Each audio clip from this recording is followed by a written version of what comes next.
हाय बच्चों, कैसे हो आप सभी लोग। आशा करता हूँ कि आप लोगों ने रिवीजन जरूर किया होगा जो पिछले क्लासेस में आपने पढ़ी है। ठीक है। और जो सब टॉपिक वाइज टेस्ट हो रही है उसको भी आप लोग कीजिए, उसकी भी डिस्कशन होगी। और मैं थोड़ा सा लीक से हटकर एक बात कहना चाहूँगा कि आईआर की क्लास जो मैं ले रहा था तो उसमें मैंने एक क्वेश्चन दिए थे आप लोगों को लिखने के लिए, और मुझे लगता है कि अभी तक किसी ने भी आंसर लिख के नहीं दिया है। ठीक है। प्लीज़ अपना पीडीएफ जो भी ग्रुप है या जो भी कंपिटेंट लोग हैं उनके पास भेजिए, ताकि आपको चेक करके आपको भेजा जा सके, ताकि आपको पता चले कि आपकी कमियां कहाँ जा रही है और कहाँ कहाँ सुधार करने की ज़रूरत है। क्लियर। तो हमारा साथ दो, रिजल्ट आएगा। क्लियर। आज जैसा कि आप देख ही रहे हैं कि जो चर्चा का विषय है वो क्या है, director principal of state policy, यानी कि राज्य के नीति निदेशक सिद्धांत। क्या है बच्चों? राज्य के नीति निदेशक सिद्धांत। ठीक है।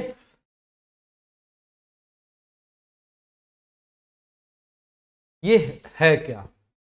सबसे पहले ये समझिए, ये है क्या। देखो कि ये सरकार को, चाहे वो केंद्र सरकार हो या राज्य सरकार हो, क्लियर, या राज्य की परिभाषा जो मैंने आपको अनुच्छेद 12 के तहत बताया था, जिसमें कि केंद्र की विधायिका है, केंद्र की राज्यपालिका है, ठीक है, या व्यवस्थापिका है, ठीक है, कार्यपालिका या विधायिका, या राज्य की जो कार्यपालिका या विधायिका है। उसके बाद मैंने बताया था कि जो लोकल अथॉरिटी, यानी कि जो स्थानीय जो प्राधिकार है, जिसमें कि पंचायत और फिर कौन आते हैं, नगर पालिका आते हैं, या फिर अन्य प्राधिकार जिसमें कि, या अदर अथॉरिटी जिसमें कि मैंने आपको क्या बताया था कि यूनिवर्सिटी आ गई या स्टेट इलेक्ट्रिसिटी बोर्ड है, ये सारे के सारे इसमें आ जाते हैं, एलआईसी ऑफ इंडिया। क्लियर। तो जब मैं यहाँ पर राज्य की बात कर रहा हूँ तो राज्य का ये मतलब है जो अनुच्छेद 12 में दिया गया है, और जब मैं अनुच्छेद 12 की व्याख्या दे रहा था तो उस समय भी मैंने आपको ये बताया था। क्लियर। तो राज्य के नीति निदेशक सिद्धांत की यदि बात की जाए तो इसमें आप ये समझिए कि ये राज्य को एक तरीके से गाइडेंस दिया जा रहा है, ठीक है, कि जब भी आप कोई कार्यक्रम बनाए, ठीक है, लोक कल्याण से संबंधित या लोगों के हितों से संबंधित यदि कोई कार्यक्रम बनाए तो इन चीजों का क्या रखें, ध्यान रखें। क्लियर है पॉइंट। तो अब देखिए, सबसे पहले इंट्रोडक्शन, या आप क्या लिखें, परिचय। परिचय ये क्या है? भारतीय जो संविधान है उसका एक नोवेल फीचर है। क्लियर। यानी कि भारत के संविधान का एक विशिष्ट लक्षण, या ठीक है, एक अनोखा लक्षण कह सकते हैं। लिखिए, भारत के संविधान का एक क्या है, विशिष्ट लक्षण है। विशिष्ट लक्षण है। क्लियर।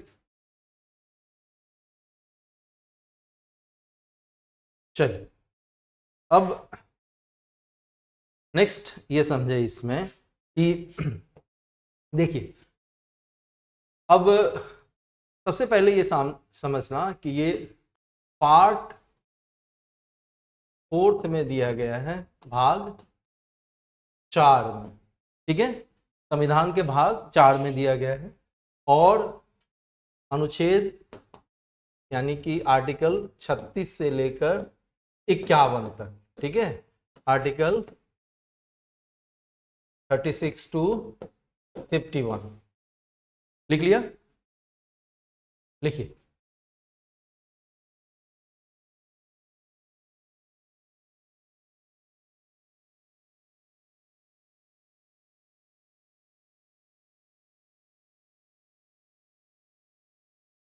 ये अनुच्छेद 36 से लेके 51 तक दिया गया है, भाग 4 में दिया गया हमारे संविधान के। क्लियर है पॉइंट। अब देखिए, इसमें जो कुछ विशिष्ट लक्षण है, सबसे पहले जैसा कि मैंने आपको बताया ही कि अनुच्छेद 12 के तहत जो राज्य की परिभाषा दी गई है वो परिभाषा इस भाग 4 के 36 से लेके 51 तक के अनुच्छेद पे लागू होती है। क्लियर। तो यहां पर लिख लीजिए, स्टेट सेम एज, ठीक है, लिखिए, अनुच्छेद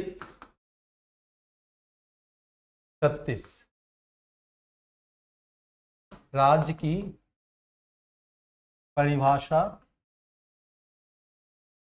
अनुच्छेद 12 जैसा। क्लियर? जो भाग 4 पर लागू होता है। ठीक है, किस पे लागू होते हैं? भाग 4 पर लागू होते हैं। क्लियर? किस पे लागू होते हैं? भाग 4 पर। अब देखो, देखिए कि ये वैसा ही है जैसा कि 1935 के भारत सरकार अधिनियम 1935 के इंस्ट्रूमेंट ऑफ इंस्ट्रक्शन में दिया गया था। और ये इंस्ट्रक्शन किसके लिए था? गवर्नर जनरल के लिए, जो कि केंद्र स्तर पे काम करते थे, और गवर्नर्स के लिए। तो दूसरा पॉइंट लिखे हिंदी में, मैं लिखवा दे रहा हूं। यह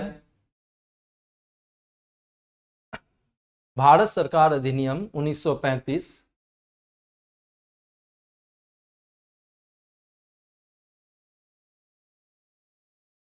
के तहत दिए गए निर्देशों के समान है, जो कि उस समय के गवर्नर जनरल एवं गवर्नर को दिए गए थे। क्लियर? लिख लिए बच्चे? यहां तक पॉइंट भी समझ में आ रहा है? अब देखो, इसका जो लक्ष्य है, ठीक है, लक्ष्य क्या है? कि भाई न्याय लाए, नहीं, लक्ष्य ये है कि स्वतंत्रता लाए, लक्ष्य ये है कि समानता लाए, लक्ष्य ये है कि बंधुत्व लाए। और ये सारी चीजें आपने कहां देखी होगी? क्लियर? ये सारी चीजें आपने कहां देखी होगी? तो प्रियम्बल के अंदर। क्लियर? तो लिखिए, इसका लक्ष्य, इसका लक्ष्य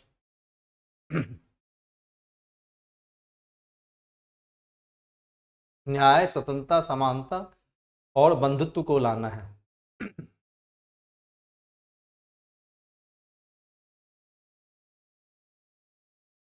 ठीक है बच्चों?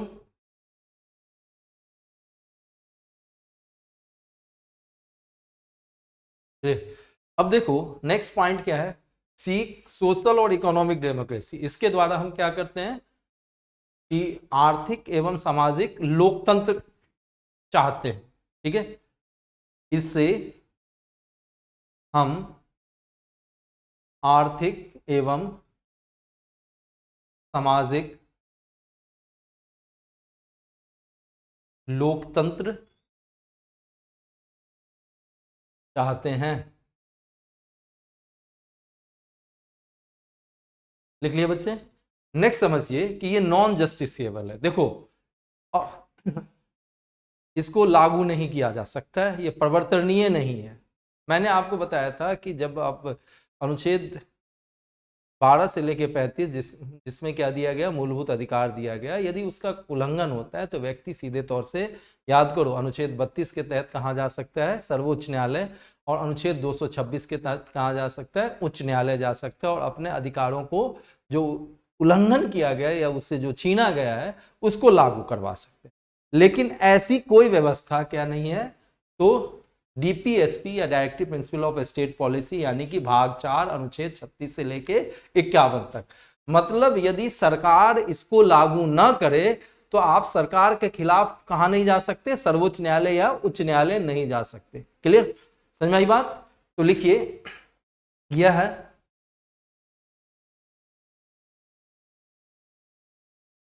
न्यायालय के माध्यम से लागू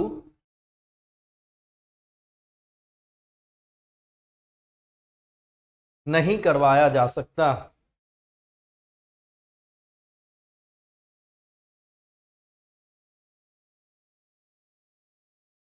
क्लियर। फिर अब ये प्रश्न उठता है कि आखिर जब लागू ही नहीं करवाया जा सकता तो इसके होने का क्या मतलब। ठीक है, तो दिया गया इसमें एक चीज ध्यान दीजिए कि सरकार जब कोई भी नीति बनाए, कोई कार्यक्रम बनाए, कोई स्कीम बनाए, लोगों के कल्याण के लिए काम करे, तो इन चीजों का क्या करना चाहिए, ध्यान रखना चाहिए। क्लियर है पॉइंट। लेकिन यदि सरकार ध्यान नहीं रखती है तो क्या होगा, 5 साल के बाद चुनाव आएगा, फिर जनता क्या डालेगी, मत डालेगी, और मत सरकार के खिलाफ डालेगी, तो दोबारा क्या होगा, सरकार चुन के नहीं आ सकती है। तो ऐसी स्थिति में सरकारें कोशिश करती है कि जो directive principle of state policy या राज्य के नीति निर्देशक सिद्धांत में दिया गया है उसको क्या करें, लागू करें। लेकिन यदि लागू ना किया जा सके तो किया जाए सरकार के द्वारा, तो आप न्यायालय से इसको लागू नहीं करवा सकते। तो अनुच्छेद 37 ये कहता है कि स्पष्ट तौर से कि it is fundamental in governance, यानी कि सरकार के कामकाज में क्या है, ये बिल्कुल आधारभूत चीज है। यानी कि सरकार को जब भी पॉलिसी बनाना हो, लॉ बनाना, तो इसकी जरूरत पड़ेगी। क्लियर। हिंदी में लिख लें अनुच्छेद 37 के मुताबिक, लिखिए अनुच्छेद 37 के मुताबिक, 37 के मुताबिक राज्य के नीति निर्देशक तत्व प्रवर्तनीय नहीं होते, प्रवर्तनीय नहीं होते, लेकिन सरकार के कामकाज में, सरकार के कामकाज में यह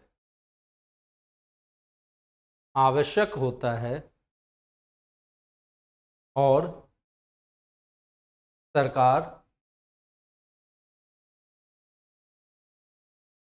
इसके मुताबिक नीतिगत फैसले लेती या कानून बनाती है, या कानून बनाती है। क्लियर।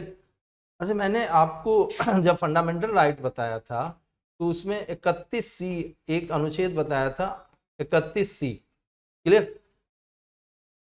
ठीक है।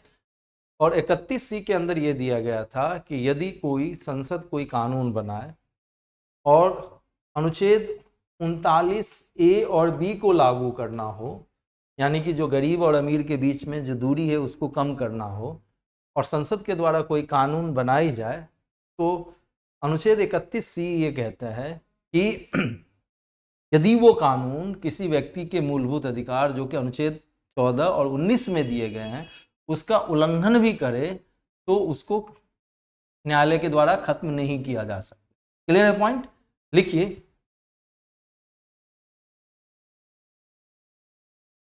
लिखिए, लिखिए। तो यदि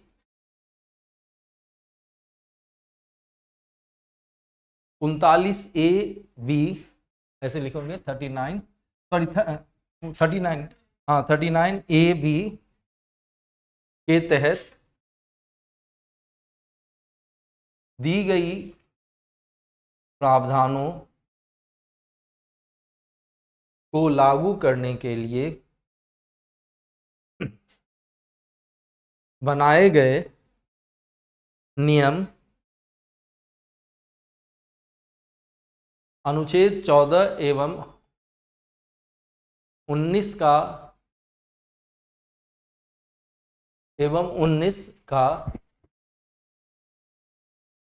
उल्लंघन करता हो, उल्लंघन करता हो, तो ऐसी स्थिति में भी वह कानून वैध रहेगा, वह कानून क्या रहेगा, वैध रहेगा। क्लियर। अब देखो directive principle of state policy को, क्लियर, इसका जो क्या किया गया है, वर्गीकरण किया गया। ठीक है, तो लिखिए वर्गीकरण, क्लासिफिकेशन, लिख लिया बच्चों। देखिए अब देखो वर्गीकरण जो किया गया है वो सबसे पहले क्या है, सोशलिस्ट प्रिंसिपल, यानी कि सामाजिक सिद्धांत। ठीक है, सामाजिक प्लस आर्थिक न्याय को लाने के लिए,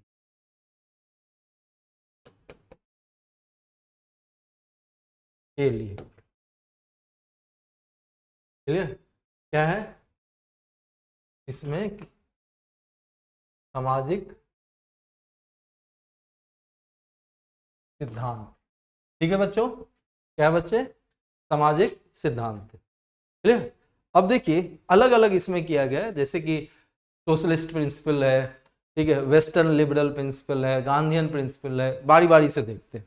ठीक है, अब इसमें देखो कि बारी बारी से अनुच्छेद 38 क्या कहते हैं कि कल्याण को क्या दिया जाएगा, प्रमोट किया जाएगा, प्रोत्साहन करी जाएगी, किसके, जिससे कि सुनिश्चित किया जाएगा लोगों की आर्थिक, सामाजिक और राजनीतिक क्या मिल सके, न्याय मिल सके। और उसके अलावा कहा गया कि लोगों की जो इनकम है, क्या है बच्चे, आय है, ठीक है, उसका जो दर्जा है, क्लियर, उसकी जो सुविधाएं हैं, उसकी जो अवसर है, क्लियर, उसमें असमानता तो को क्या किया जाए, न्यूनतम किया जाए। न्यूनतम कहने का मतलब समाज में अलग अलग लोग हैं, उनकी आय अलग अलग है, उनका दर्जा अलग अलग है, उनकी सुविधाएं अलग है, अवसर अलग है। ठीक है, कोई बहुत ज्यादा अमीर है, कोई बहुत ज्यादा क्या है, गरीब है, तो सरकार राज्य के नीति निर्देशक तत्व के हिसाब से क्या करे, इसको कम करे। क्लियर है पॉइंट। अब देखिए तो लिखिए अनुच्छेद 38, ठीक है, कल्याण को प्रोत्साहन देगा, क्लियर, जिससे कि क्या किया जा सके, सुनिश्चित किया जा सके क्या, न्याय, वो भी कौन सा, आर्थिक, सामाजिक, एक मिनट, एवं राजनीतिक। क्लियर, लिखना अनुच्छेद 38 लोक कल्याण को प्रोत्साहन देगा, जिससे सुनिश्चित किया जा सके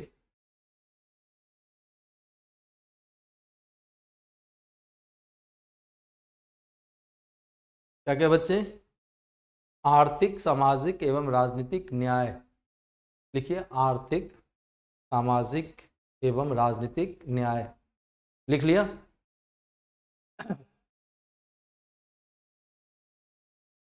तथा असमानता को न्यूनतम किया जाए, जो आय, दर्जा एवं सुविधाओं के कारण से, जो दर्जा एवं सुविधाओं के कारण से होता है। क्लियर है पॉइंट। चलिए अब देखो अनुच्छेद 39 की बात करें, पहले समझ लो फिर लिखना। अनुच्छेद 39, क्लियर, पूरा का पूरा मैं अब फ्लो चार्ट पे आ चुका हूं। पीटी के लिए इससे तेज रिवीजन और बेहतर रिवीजन और किसी तरीके से नहीं हो सकती। क्लियर, क्या, हाँ क्लियर, नहीं रिवीजन व्याख्या तो दे ही रहा हूं, लेकिन जब आप रिवाइज कर रहे होंगे ना नोट्स को, तो ये बड़ी आसानी से हो जाएगी आप। ठीक है, क्योंकि पढ़ के तो कम से कम 2-3 दफे रिवीजन करनी है, प्रैक्टिस सेट लगाने हैं। देखिए अनुच्छेद 39 की यदि बात की जाए तो ये सुनिश्चित क्या करता है, सभी लोगों का जीविकोपार्जन, कि सबको जीविकोपार्जन मिले, सबकी आय हो, ठीक है, सब एक जी सके अच्छे ढंग से, पहली बात सुनी से। इसके बाद जो मटेरियल वेल्थ है, मटेरियल वेल्थ कौन कौन होते हैं, लैंड, लेबर, कैपिटल, ठीक है, इसका क्या हो, समान रूप से आवंटन हो। ये नहीं कि अमीरों के पास बहुत ज्यादा है और गरीबों के पास बहुत कम है। याद रखो, फिर से मैं ये दोहरा रहा हूं कि ये अपरिवर्तनीय है, ठीक है, इसको लागू नहीं करवा सकते कोर्ट में जाके। हाँ, सरकार अलग अलग कार्यक्रमों, स्कीम, ठीक है, इन सबों के माध्यम से इसको लागू करने की कोशिश करती है। यदि नहीं कर पाए तो आप घसीट नहीं सकते न्यायालय में। ये पॉइंट तो बिल्कुल क्लियर कर लो, ठीक है। साथ में कि भाई किसी एक व्यक्ति के हाथ में क्या ना हो, वेल्थ की कंसंट्रेशन ना हो, यानी कि जो धन है वो किसी एक व्यक्ति के हाथ में ना हो, क्लियर। इसके बाद एक समान कार्य के लिए एक समान क्या मिलेगा, वेतन मिलेगा, चाहे वो पुरुष हो या महिला हो, ठीक है। इसके बाद बच्चों को prevent children for the forcible abuse, बच्चों का क्या किया जाता है, दोहन किया जाता है, ठीक है, बहुत दफे, तो इस चीज को रोका जाए, क्लियर। इसके बाद जो बच्चे हैं उनका क्या हो, एक स्वस्थ विकास हो, मानसिक रूप से या शारीरिक रूप से, इसके लिए भी क्या की जानी चाहिए, अवसर पैदा किए जाने चाहिए, उसको बढ़ावा दे। तो लिखिए अनुच्छेद 39, ठीक है, और पॉइंट वाइज लिखना। अनुच्छेद 39 लिखिए, सभी नागरिकों के लिए पर्याप्त जीविकोपार्जन, पर्याप्त जीविकोपार्जन,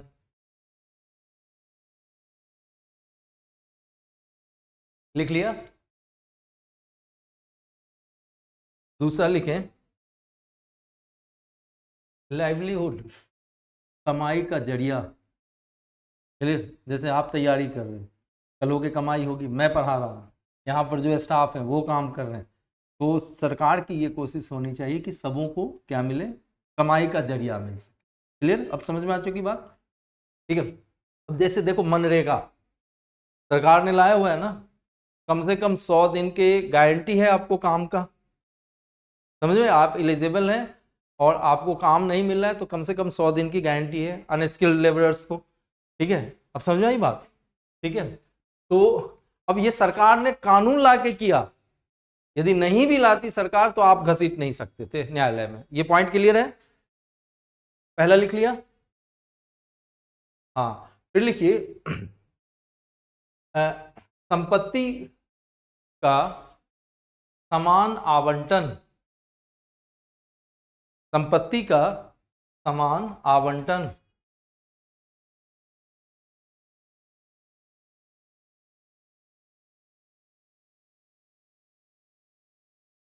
क्लियर। लिखिए नेक्स्ट पॉइंट, संपत्ति का कुछ लोगों के हाथ में जाने से रोकना,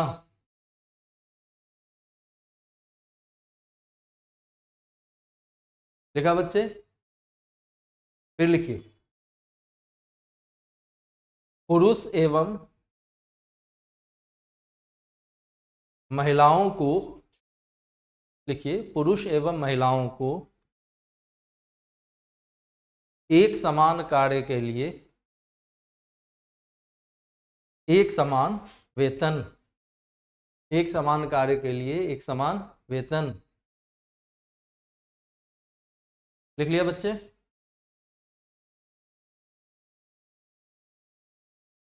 अब लिखिए नेक्स्ट, लिखिए बच्चों के बलात् दुरुपयोग, जबरदस्ती वाली बात, बलात् दुरुपयोग को रोकना, बच्चों के बलात् दुरुपयोग को रोकना, लिख लिया। क्लियर। नेक्स्ट लिखना, बच्चों के स्वस्थ विकास के लिए अवसर को प्रोत्साहन, अवसर को प्रोत्साहन, लिख लिया? ओके। अब देखो नेक्स्ट जो बारी आती है वो इसी में आप देखें, एक 39A बाद में जोड़ा गया। एक चीज आप लोग समझना, पहले भी मैंने आपको ये बताया, फिर से याद दिला दूं कि जब भी आपको कोई भी चीज कैपिटल में दिख जाए तो संविधान संशोधन के द्वारा जोड़ा गया, नहीं? जैसे 300A संविधान संशोधन के द्वारा जोड़ा गया, ये हमारे मूल संविधान में नहीं था। यदि ये स्मॉल में हो, जैसे 19(1)A, नहीं स्मॉल अल्फाबेट, तो ये क्या है, मूल संविधान में था, और कैपिटल हो तो संविधान संशोधन के द्वारा जोड़ा गया। क्लियर है? बदलाव करके जोड़ा गया। तो वैसे ये क्या है, हाँ, इसमें क्या दिया गया ये समझो कि समान क्या हो, न्याय मिले, उसको प्रोत्साहन दिया जाए, और साथ में अच्छा देखो न्याय कैसे समान मिले। मान लो कि आप अमीर हो, मैं गरीब हूं, ठीक है, हमारी आपस में क्या होगी, लड़ाई होगी। कहां पहुंचोगे भाई, अंत में न्यायालय पहुंचोगे। अब आप बड़े बड़े वकील हायर कर सकते हो, मेरे पास कोई वकील रखने की क्षमता नहीं है, तो मुझे तो यूं ही हार जाना है, तो ये न्याय मिल पाया क्या? तो ये व्यवस्था की गई कि जो गरीब हैं उनको क्या दी जाए, मुफ्त कानूनी सलाह दी जाए। समझाई बात? ये व्यवस्था 39A में किया गया ताकि भाई समान न्याय मिल सके। क्लियर है पॉइंट? तो लिखिए 39A,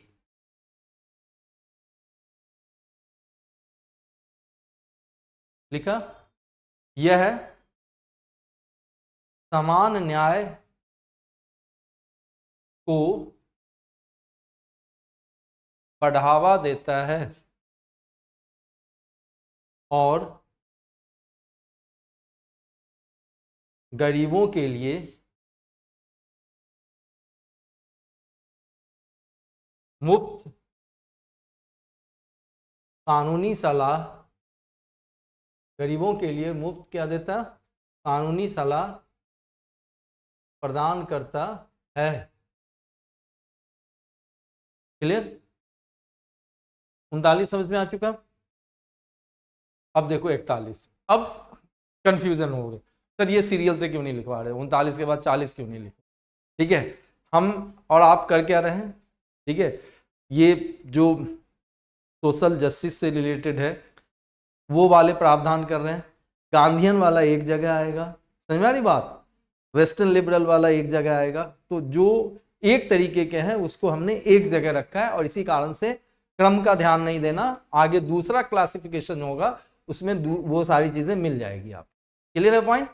अब देखिए यहां से दो चीज बात हो गई ना, कि एक तो आपको ये भी समझ में आ गया कि किस वर्गीकरण में कौन सा है, और प्लस किस अनुच्छेद में क्या है, वरना किस अनुच्छेद में क्या है सिर्फ ये समझ पाते, किस वर्गीकरण में कौन सा अनुच्छेद है ये नहीं समझ पाते। क्लियर है पॉइंट? अब देखो अनुच्छेद पहले समझना, अनुच्छेद 41 की बात की जाए तो इसमें क्या दिया गया है भाई, काम का अधिकार, क्लियर, शिक्षा का अधिकार, क्लियर, और right to public assistance. Clear? यदि कोई बीमार है, ठीक है, यदि कोई अनएम्प्लॉयड है यानी कि बेरोजगार है, असक्षम है, वृद्ध है, तो सरकार क्या करेगी, उनको सहायता प्रदान करेगी। ये अधिकार दिया गया है किसमें, अनुच्छेद 41 के अंदर, ये सुनिश्चित करे। क्लियर? और आप देखते हो कि सरकार, आगे मैं बताऊंगा कि किस चीज को लागू करने के लिए सरकार ने कौन सा कानून लाया, लेकिन आपने वृद्धा पेंशन का नाम सुना होगा, ठीक है, तो सरकार यहीं से प्रेरित होकर तो वृद्धा पेंशन दे रही है। क्लियर? समझ में आई बात? तो आप लोग लिख लें बच्चों, अनुच्छेद 41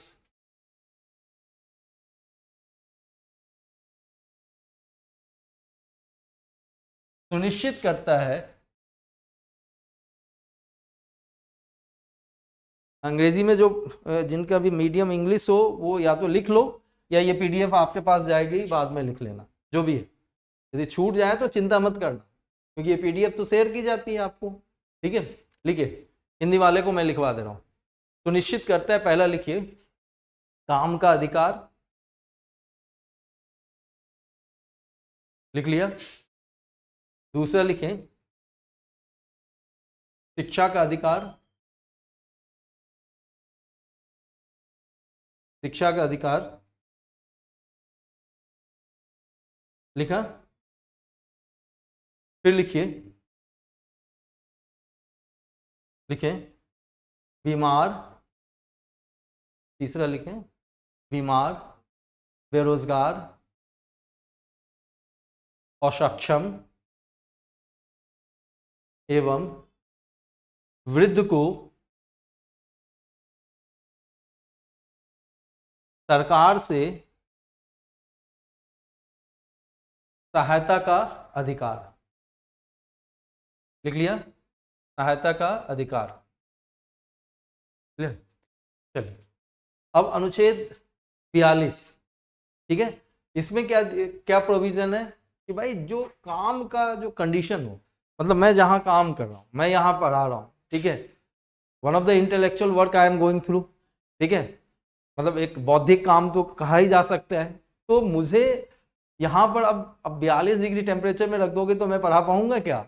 आप समझिए, ठीक है। तो मुझे कूल एसी में रखा जाए, समझिए, ये सारी सुविधाएं, पानी वगैरह की सुविधा मुहैया करवाई जाए। तो जो काम करने का जो आपका कंडीशन है वो जस्ट होना चाहिए, ह्यूमन होना चाहिए, न्यायपूर्ण होना चाहिए और मानवीय होना चाहिए। और मैटरनिटी रिलीफ, मैटरनिटी रिलीफ कहने का मतलब जो प्रेग्नेंट लेडी हैं या गर्भावस्था में जो महिलाएं हैं उनको क्या दी जाए, राहत दी जाए। देखो सरकार क्या करती है, फर्स्ट ट्राइमेस्टर के लिए के बाद, ठीक है, फर्स्ट ट्राइमेस्टर के बाद, ठीक है, ध्यान देना, यानी कि पहले तिमाही के बाद दूसरी तिमाही और तीसरे तिमाही में जो गर्भवती जो महिलाएं हैं उनको टीका हो, ठीक है, उनकी भोजन की व्यवस्था, ठीक है। ये अलग बात है कि यदि आप मध्यम वर्ग हैं या ठीक है उच्च वर्ग से हैं तो आप वो सुविधाएं बहुत बार नहीं लेते हैं, लेकिन सरकार मुहैया करवा रही है गरीब लोगों के लिए। आप भी चाहें तो आप भी ले सकते हैं, इवन यू आर इंटाइटल्ड, समझना। क्यों ऐसा कर रही है सरकार? अनुच्छेद 42 के अंदर ये व्यवस्था है, क्लियर। अब समझिए अनुच्छेद 43 क्या कहता, ठीक है। अब जैसे मैं इसमें थोड़ा सा बता दूं वर्क कंडीशन क्या होना चाहिए जस्ट। अब जैसे ईंट भट्ठी है, क्लियर, या कालीन उद्योग है या शीशा उद्योग है, आप ध्यान दीजिए, या पटाखा उद्योग है, क्लियर, वहां पर जो कंडीशन होनी चाहिए एकदम से अमानवीय नहीं होनी चाहिए। समझ में आई बात? ध्यान देना। इसके बाद अनुच्छेद 43 की यदि बात की जाए तो जितने भी कामगार हैं, वर्कर्स हैं, उनको क्या मिले, पर्याप्त वेज मिले। इसीलिए आप देखो कि अलग अलग राज्य सरकारों की यदि बात की जाए या केंद्र सरकार की, तो वो मिनिमम वेज का एक्ट है, न्यूनतम मजदूरी का कानून है, clear. Decent standard of living, रहने का जो स्तर है, ठीक है, वो डिसेंट होना चाहिए, मतलब बहुत ही अच्छा होना चाहिए, ठीक है। सोशल प्लस कल्चरल अपॉर्चुनिटी, मतलब सामाजिक और सांस्कृतिक रूप से आपको अवसर मिले। नहीं, अवसर बहुत बार यदि आप गरीबों के लिए काम करना चाहें, लोक कल्याण के लिए कोई आम आदमी भी काम करना चाहें, ठीक है, या फिर आप देखो एनजीओ है, बहुत सारे ऐसी है, सेल्फ हेल्प ग्रुप है, इनके द्वारा आम लोग भी क्या करते हैं, समाज कल्याण के लिए काम करते हैं, ठीक है। सोशल कल्चरल अपॉर्चुनिटी इनको मिले, ठीक है। या फिर आप देखो कल्चरल कोई ऑर्गेनाइजेशन है या कल्चरल कोई इवेंट आप ऑर्गेनाइज करते हो, ये सारा कुछ आपको मिलना चाहिए। Is it okay? ये अनुच्छेद क्या कहता है? 43 कहता है। तो अनुच्छेद 42 लिखें। यह प्रावधान करता है कि, लिखिए अनुच्छेद 42, यह प्रावधान करता है कि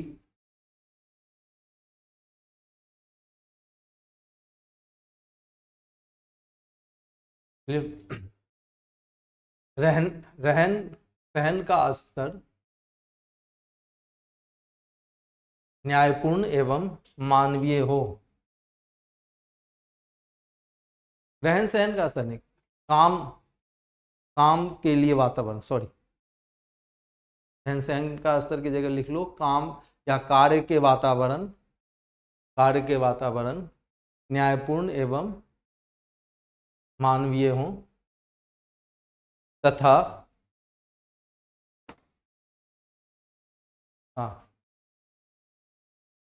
क्लियर, तथा गर्भवती महिलाओं को गर्भावस्था में इससे संबंधित राहत दी जाए। लिख लिया? अब लिखो अनुच्छेद 43। अनुच्छेद 43 लिख लिया? यह सुनिश्चित करता है कि प्रत्येक श्रमिक या कामगार को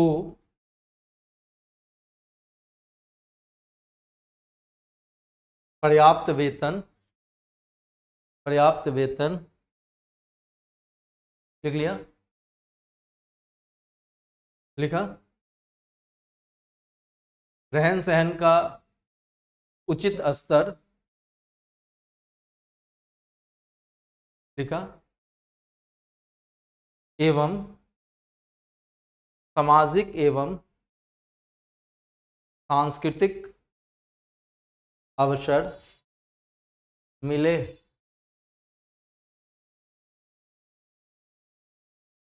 सांस्कृतिक अवसर मिले।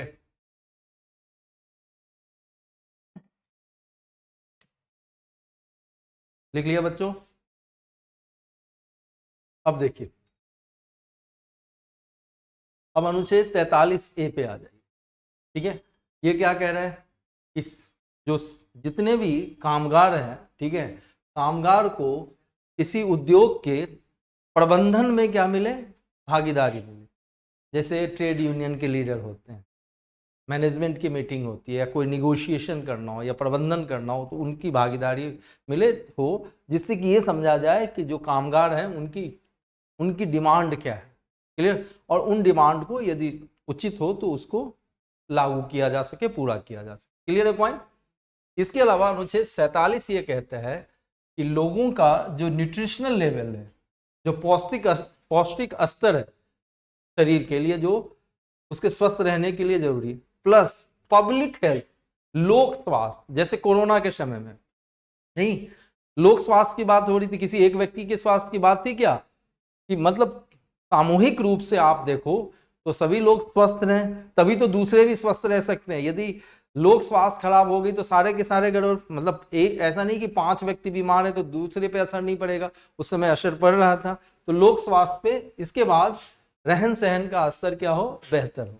क्लियर? तो लिखिए अनुच्छेद 43, अनुच्छेद 43A लिखना बच्चे, 43A। क्लियर? लिखिए उद्योग में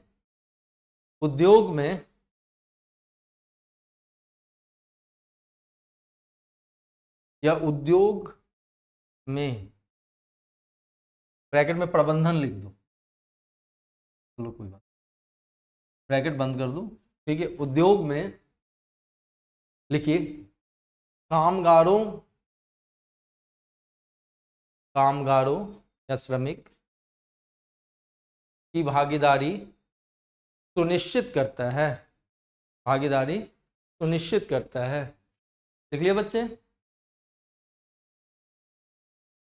अब लिखिए अनुच्छेद 47। क्लियर? लिखिए पौष्टिक स्तर लिखा, उसके बाद लिखो लोक स्वास्थ्य, फिर लिखिए तीसरा रहन सहन का स्तर,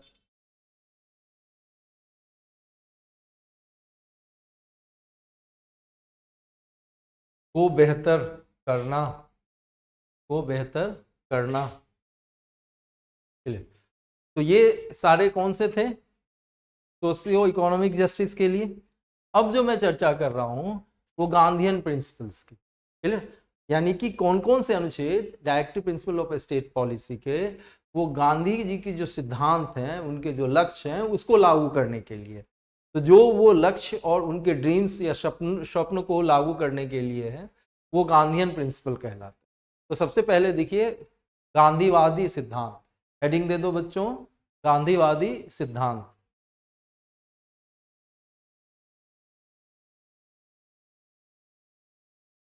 क्लियर, लिखिए, जो गांधी, लिखिए, जो गांधी के स्वप्न को साकार करे, ठीक है, जो गांधी के स्वप्न को साकार करे। लिखा बच्चे, गुड। अब देखो इसमें है कौन कौन, फिर से इसमें सीक्वेंस मत देखना, नहीं समझना, जो इसमें नहीं है तो किसी इसमें है, इसमें नहीं है तो अगले में होगा। क्लियर, सबसे पहले अनुच्छेद 40 बहुत ही इंपॉर्टेंट है। क्लियर, और ये क्या, किसकी बात कर रहे हैं, पंचायती राज संस्थाओं का, ठीक है, और इसके द्वारा क्या किया जाएगा, लोकल सेल्फ गवर्नमेंट, यानी कि स्थानीय स्वशासन। पंचायती राज के द्वारा या म्यूनिसिपैलिटीज के द्वारा, आपने देखा कि 73 में और 74 में संविधान संशोधन 1993 की बात की जाए तो उसको लागू करके ये किया गया, लाया गया ना, ठीक है। तो यहाँ पर सिर्फ व्यवस्था की गई है, अब ये सरकार का काम है कि संविधान के अंदर लाके या कोई कानून लाके इस चीज को क्या करे, पूरा करे। हाँ, ना पूरा करे तो आप कोर्ट में इनको घसीट नहीं सकते, डीपीएसपी के लिए ऐसा अनुच्छेद 37 स्पष्ट तौर से कहता है, जैसा कि मैंने आपको बताया, ठीक है। अब देखो अनुच्छेद 43 जो लघु एवं कुटीर उद्योग है, क्लियर, उसको बढ़ावा दे। अब देखो आज के डेट में तारीख में एमएसएमई सेक्टर है ना, micro small and medium enterprises, MSME sector है, सरकार इसके लिए बहुत सारे काम करती है। आपने देखा कि कोरोना के समय में भी, क्लियर, जब आत्मनिर्भर भारत जो लाई गई योजना, तो उसमें इनके लिए व्यवस्था की गई अलग से, क्लियर।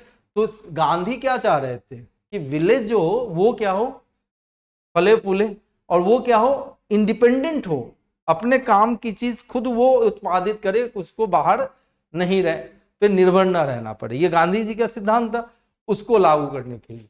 तो बच्चे अब लिखो,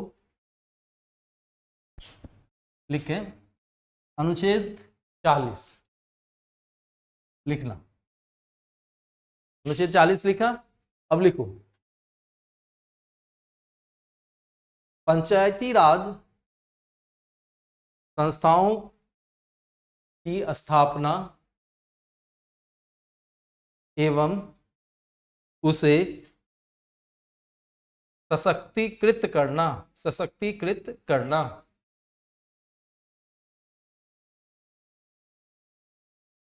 लिख लिया।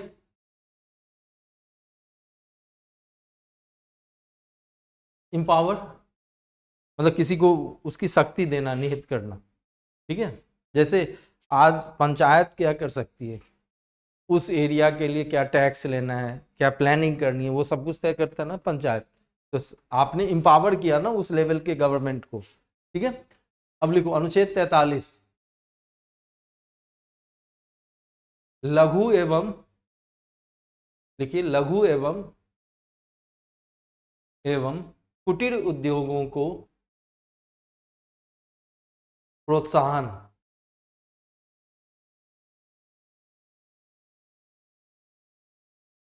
क्लियर, प्लस जो सामाजिक विषमता थी उसको खत्म के लिए गांधी काम करते रहे, क्लियर, हरिजन और ये सब के लिए काम किया, हरिजन सेवक संघ वगैरह, ठीक है। तो इसमें यह दिया गया अनुच्छेद 46 के अंदर कि जो अनुसूचित जाति हैं, अनुसूचित जनजाति हैं, या फिर जो समाज के कमजोर वर्ग हैं, क्लियर, उनके हितों को, ठीक है, और हित कौन से, उनके आर्थिक हित, उनके शैक्षणिक हितों को क्या किया जाए, बढ़ावा दिया जाए, क्लियर। दूसरा क्या है, जो समाज में क्या है, अन्याय है, क्लियर, समाज में जो दोहन होता है उसको क्या किया जाए, रोका जाए, अनुच्छेद 46। अब अनुच्छेद 47 में देखें कि जो ड्रिंक्स है और जो ड्रग्स है, यानी कि जो शराब है और जो मादक द्रव्य है, क्लियर, उसके कंजम्पशन को, क्लियर, उसके उपभोग को क्या किया जाए, प्रतिबंधित किया जाए। अच्छा, अब देखो बिहार सरकार ने किया हुआ है, बोलो, प्रतिबंधित है। अब समझना, गुजरात सरकार प्रतिबंधित है, इवन मणिपुर में भी प्रतिबंधित था। कुछ एक चीजों को वहां लोकल वाले जो शराब जो बनाई जाती है उसको थोड़ा सा फिर से अब थोड़ा सा खोला गया, समझ आई बात। लेकिन यदि बिहार सरकार या गुजरात सरकार या फिर आप मणिपुर की सरकार ऐसा प्रतिबंध लगा रही है, तो ये व्यवस्था संविधान के अंदर दिया हुआ है, राज्य के नीति निर्देशक तत्व के अंदर अनुच्छेद 47 के अंदर ऐसी व्यवस्था है कि ऐसा करे सरकार, और सरकार ऐसा कर रही है तो क्या गलत कर रही है। क्लियर है पॉइंट। अब देखो अनुच्छेद 48 के अंदर क्या दिया गया, जो गाय है, मवेशी है, ठीक है, ड्रॉट पुलर्स है। ड्रॉट पुलर्स कौन होते हैं, जो भार खींचने वाले हो, जैसे बैल, ठीक है, इनके स्लॉटर को या इनके जो हत्या की जाती है इसके ऊपर क्या लगाई जाए, प्रतिबंध लगाई जाए। क्लियर, और इनके ब्रीड्स को, क्लियर, ब्रीड्स आप कह सकते हैं कि प्रजाति को, ठीक है, प्रजाति को इंप्रूव करने के लिए सरकार बेहतर करने के लिए क्या करे, काम करे। इसीलिए देखो कि आप आजकल क्रॉस ब्रीडिंग करवाई जाती है, एनिमल हस्बेंड्री के ऊपर सरकार बहुत सारे कार्य कर रही है। क्लियर है, क्योंकि राज्य का नीति निर्देशक तत्व तो ऐसा कहता कि राज्य सरकार ऐसा करे या केंद्र सरकार ऐसा करे। क्लियर, अब लिखो अनुच्छेद 46, लिखिए अनुच्छेद 46, लो,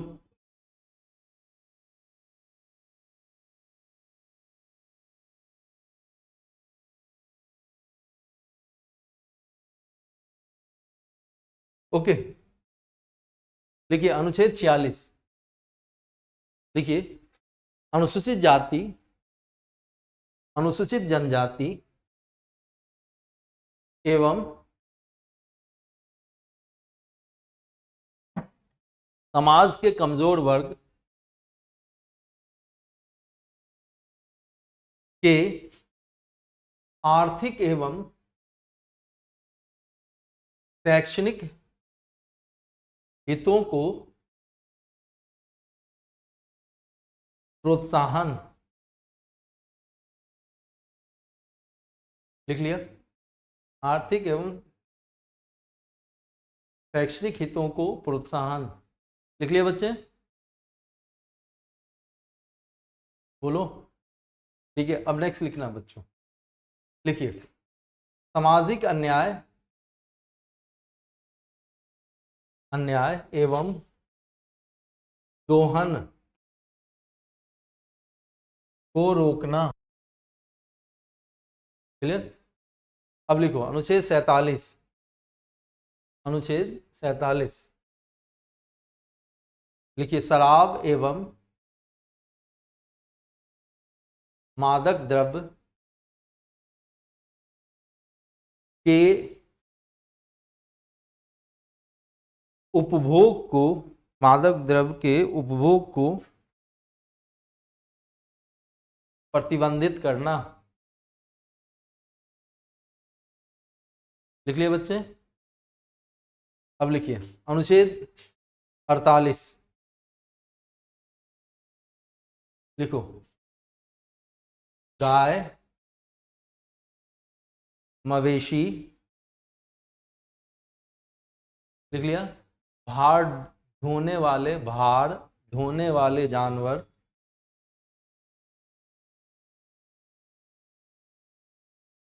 इत्यादि के हत्या पर प्रतिबंध, इत्यादि के हत्या पर प्रतिबंध, लिखा बच्चों, तथा इनकी प्रजाति को बेहतर करने के उपाय, बेहतर करने के उपाय। क्लियर, तो पहला हमने क्लासिफिकेशन या वर्गीकरण क्या देखा, सामाजिक एवं आर्थिक। फिर हमने क्या देखा, गांधीयन वाला, गांधीवादी। अब तीसरा क्या है, उदारवादी एवं बुद्धिजीवी सिद्धांत, लिबरलिज्म, जिसे क्या कहते हैं, उदारवाद। ठीक है, अब लिखे उदार एवं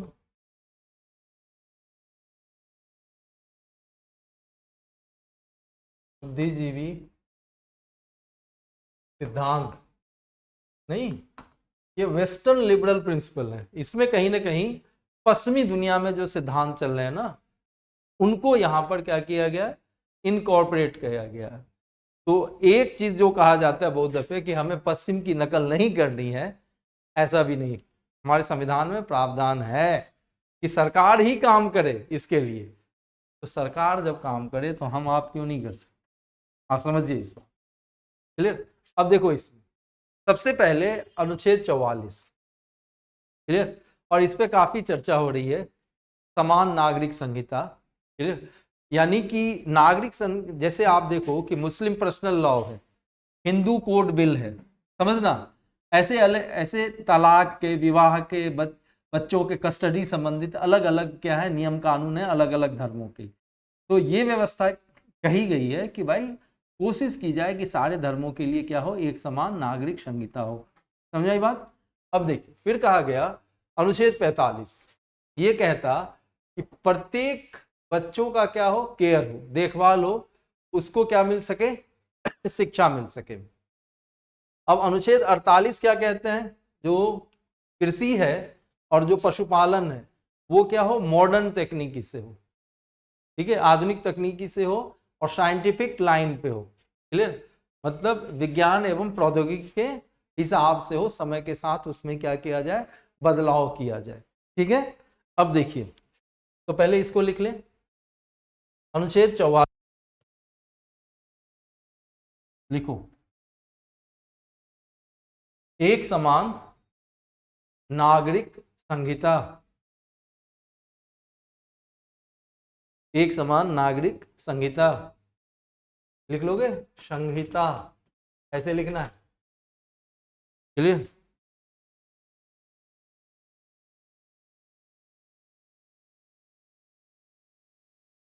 लिख लिया। फिर लिखिए दूसरा, अनुच्छेद 45, यह प्रावधान करता है कि, यह प्रावधान करता है कि, लिख लिया, ठीक, प्रत्येक बच्चे की देखभाल की जाए और उसे, लिख लिया, उसे शिक्षा मुहैया हो, मुहैया हो, मुहैया होना समझते हैं, उपलब्ध हो। ठीक है, लिखा। नेक्स्ट लिखें, हाँ, अब ये 48 लिखो, 45 लिख लिया, 48 लिखो, 48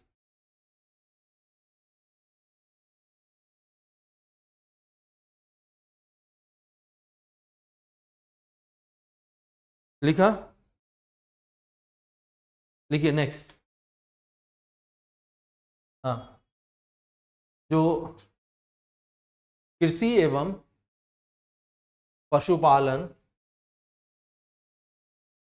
कृषि एवं पशुपालन,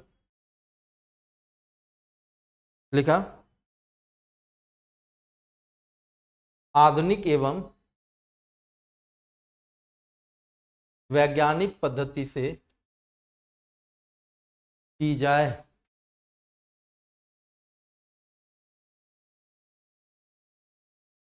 लिख लिए बच्चे, बोलिए। ठीक है, अब देखो अनुच्छेद 48 क्या कहते हैं। क्लियर, कि पर्यावरण को क्या किया जाए, उसकी रक्षा की जाए, उसको क्या किया जाए, बदलाव लाया जाए, बेहतर किया जाए। साथ में जो वन है और जो वन्य जीव हैं उनकी रक्षा की जा सके। ठीक है, लिखिए अनुच्छेद 48A।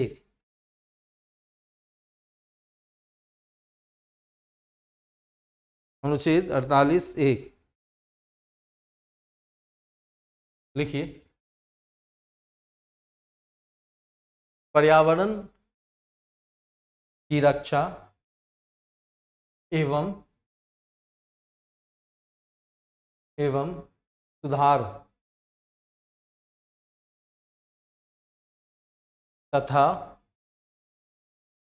वन एवं वन्य जीवों की रक्षा। क्लियर, समझ आई बात?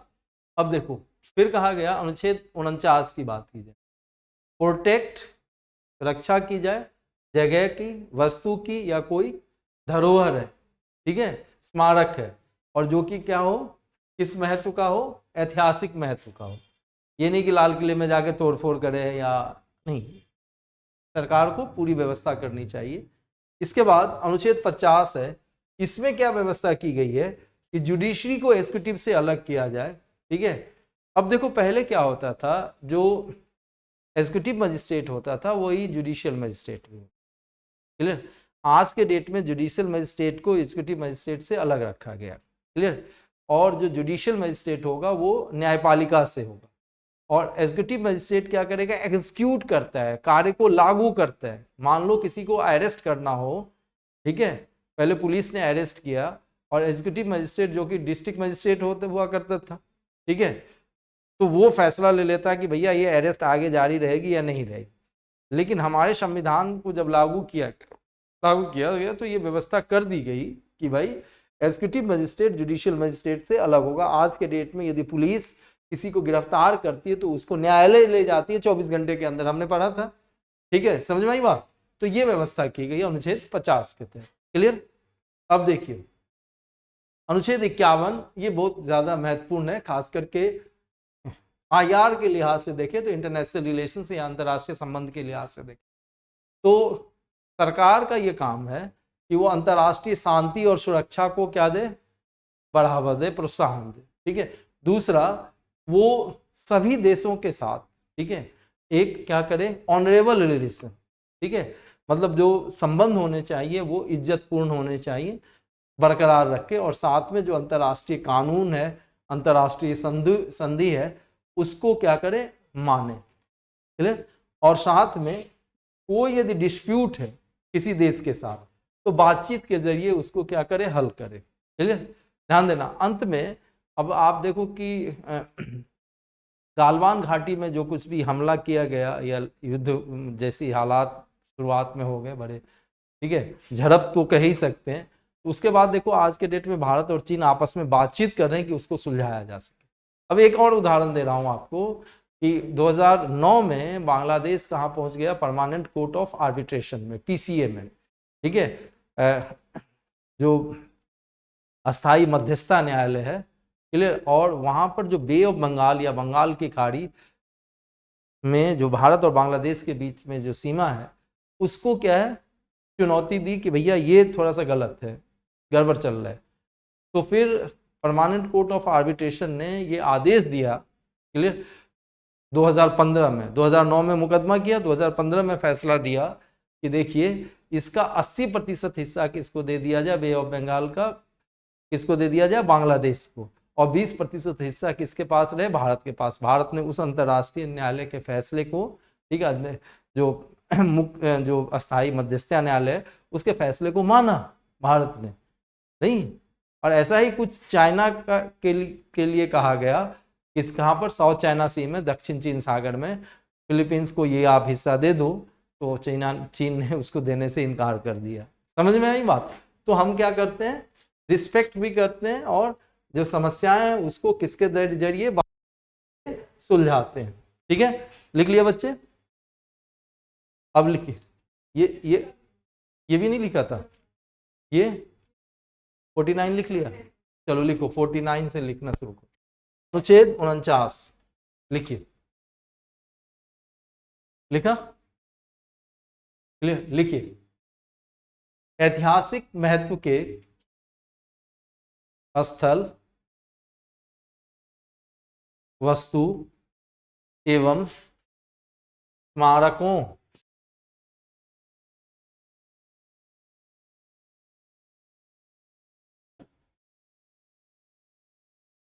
को,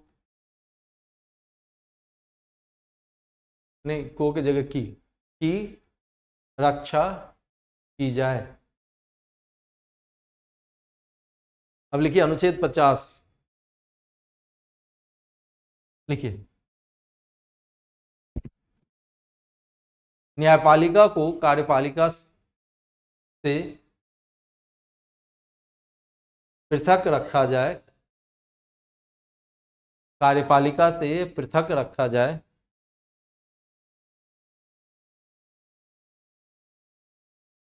लिख लिया। फिर लिखिए अनुच्छेद 51, ठीक है, इसमें पहला पॉइंट लिखना, अंतर्राष्ट्रीय शांति एवं सुरक्षा को, शांति एवं सुरक्षा को प्रोत्साहन, लिख लिया, शांति एवं सुरक्षा को प्रोत्साहन।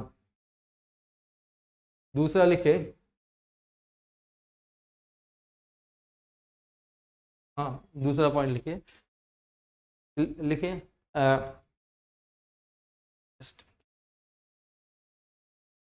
राष्ट्रों के बीच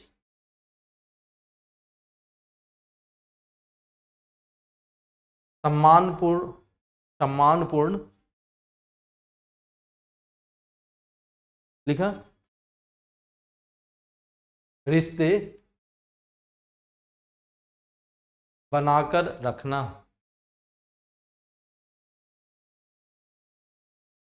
लिखा।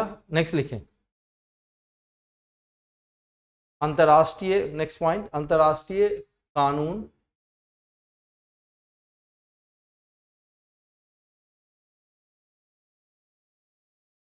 फिर लिखिए संधि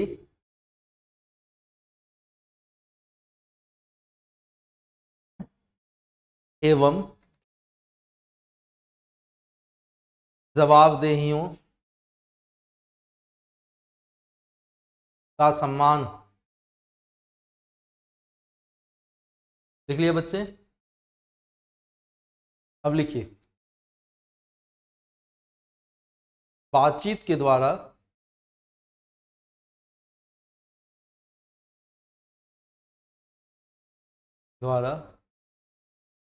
विवादों के समाधान को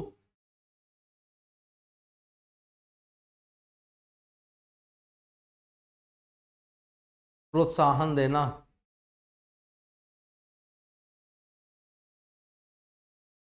क्लियर। अब देखो, अब प्रश्न ये उठता है कि ये प्रवर्तनीय क्यों नहीं है, जस्टिसिएबल क्यों नहीं, इसको लागू क्यों नहीं करवाया जा सकता है, कहाँ जाकर, न्यायालय जाके। समझिए पहला कारण क्या है भाई, सरकार के पास बहुत दफे पर्याप्त संसाधन नहीं होते। आपने तो लिख दिया कि भाई जो एनिमल हस्बेंड्री जो होनी चाहिए वो साइंटिफिक लाइन पे होनी चाहिए, तो सरकार के पास उतने संसाधन हो तभी तो साइंटिफिक लाइन पे करे। हाँ लेकिन सरकार की ये उत्तरोत्तर कोशिश होनी चाहिए कि सरकार ऐसा करे, ठीक है। तो इस कारण से एक तो कारण ये बनता है। दूसरा, भारत में क्या है, विविधता है। अब जैसे यूनिफॉर्म सिविल कोड लागू करने की बात की, उदाहरण दे रहा हूं मैं आपको, तो मुस्लिम अलग कहेंगे भाई, हिंदू अलग कहेगा, बुद्धिस्ट अलग कहेंगे कि भैया हमारे तौर तरीके अलग है, हम क्यों ऐसे तौर तरीके को माने जो कि हमारे धर्म के मुताबिक नहीं है। तो विविधता के कारण से ऐसा दिक्कत आ जाती है बहुत दफे। इसके बाद बैकवर्डनेस, ठीक है।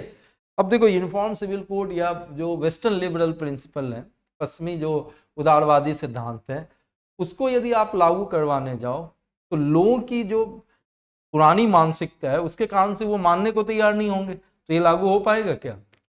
फिर दिया गया कि बहुत सारी समस्याओं को आपको पहले समाधान करना है और तब जाके डीपीएसपी की बात होगी। नहीं, जैसे दिया गया जो प्रवर्तनीय है, जैसे बात है बोलने और व्यक्ति की आज़ादी, क्लियर। तो पहले ये ध्यान देना कि जो फंडामेंटल राइट्स मिले हुए वो तो लोगों को मिले, तब जाके डीपीएसपी की बात करोगे आप, ठीक है, या पहले ही कर लोगे? क्लियर? तो लिखिए यह प्रवर्तनीय क्यों नहीं है, हेडिंग देना, यह प्रवर्तनीय क्यों नहीं है।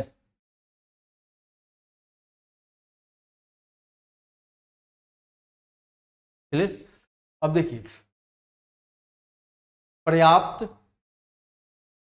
वित्तीय संसाधन का नहीं होना, पर्याप्त वित्तीय संसाधन का नहीं होना, लिख लिया? फिर लिखिए विविधता, विविधता, फिर लिखिए पिछड़ापन,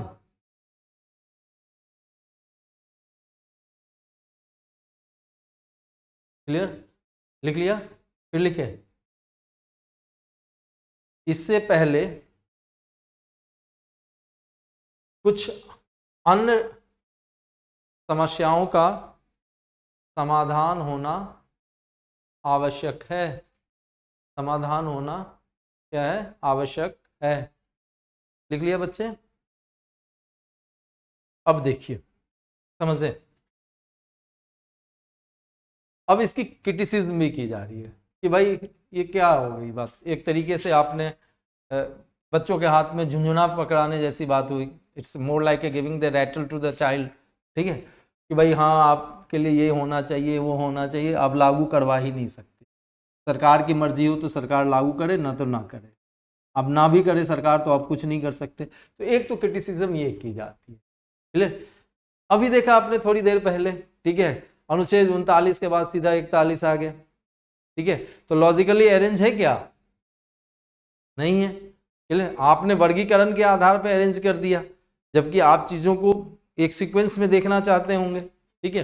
दूसरी क्रिटिसिज्म, और इसमें कहा जा रहा है कि फिलॉसफी कंसिस्टेंट नहीं है। अब देखो, एक ही सिद्धांत है, एक सरकार आए तो उसको अलग ढंग से करे लागू, यदि लेफ्ट की गवर्नमेंट आएगी तो अलग विचारधारा के साथ उसको लागू करेगी, यदि राइट की गवर्नमेंट आएगी, ठीक है, बीजेपी या बजरंग दल या शिवसेना इन सबों की, तो वो अलग ढंग से इसको लागू करेगी। तो सिद्धांत एक ही, अलग अलग विचारधारा के हिसाब से, अलग अलग उसके व्याख्यान के हिसाब से, या अलग अलग उसकी जो अर्थ है उसके हिसाब से लोग लागू करते, अलग अलग सरकारें। तो एक क्रिटिसिज्म। अब देखिए, कंजर्वेटिव कहा तो कि 20वीं शताब्दी के भारत के लिए तो सही था, क्लियर, लेकिन 21वीं शताब्दी के भारत के लिए बहुत बार वो सही नहीं पाया गया, क्लियर। अब देखो नेक्स्ट पॉइंट क्या है, अब इसमें दिक्कत ये हो जाती है, वो अभी हमने कुछ देर पहले आपको बताया कि इसके कारण से केंद्र और राज्य सरकार के बीच में बहुत दफे विवाद हो जाती है, ठीक है। नहीं, अब सरकार किसी कानून को लेके आई, directive principle of state policy, और राष्ट्रपति ने उसके ऊपर वीटो लगा दिया, तो अब आपस में राष्ट्रपति और जो प्राइम मिनिस्टर है उनके बीच में मनमुटाव की स्थिति, ऐसी स्थिति आई है, ठीक है, ज्ञानी जैल सिंह के समय में। नेक्स्ट, चीफ मिनिस्टर और गवर्नर के बीच में वैसे ही राज्य स्तर पे हो जाता। तो ये सारी समस्याएं क्या आती है, होती है, और इसके कारण से इसको क्या किया जाता है, बहुत दफे क्रिटिसाइज भी किया जाता है, क्लियर। तो मैं थोड़ा सा आपको, एक मिनट, तो दिख रहा होगा,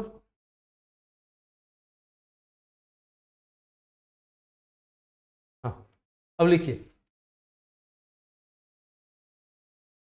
आलोचना,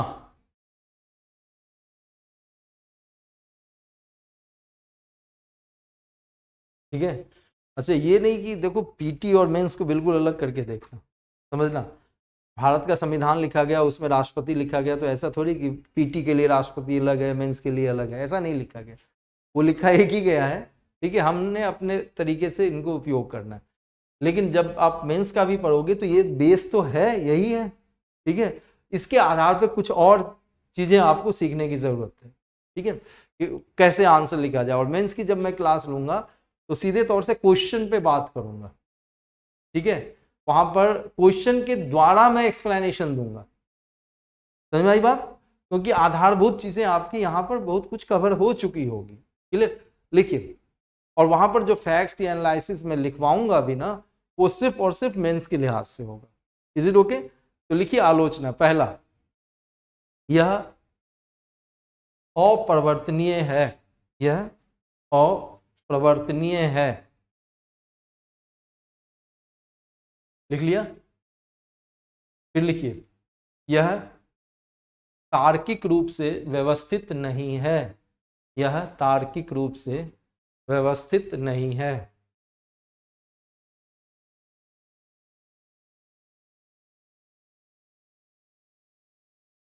क्लियर? लिखा? नेक्स्ट लिखिए, यह दर्शन के मुताबिक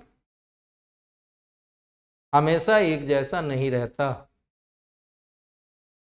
लिख लिया?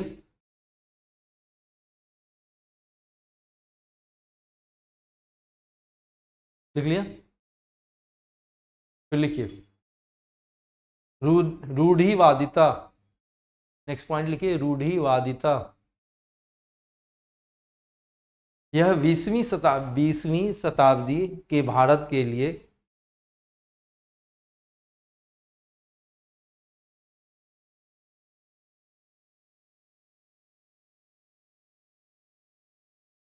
सही था, लेकिन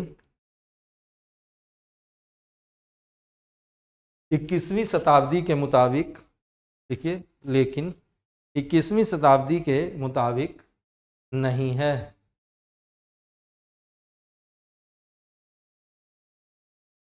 डन?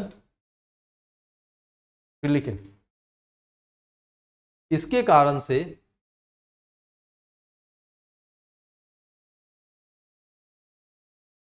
संवैधानिक विवाद हो जाता है, जैसे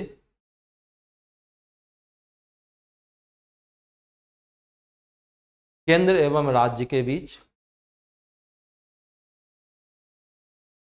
लिख लिया? प्रधानमंत्री एवं राष्ट्रपति के बीच। लिख लिया? कॉमा दीजिए और लिखिए, मुख्यमंत्री एवं राज्यपाल के बीच। मुख्यमंत्री एवं राज्यपाल के बीच। क्लियर? अब देखो बच्चे,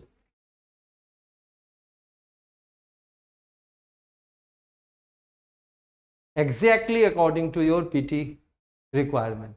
क्लियर?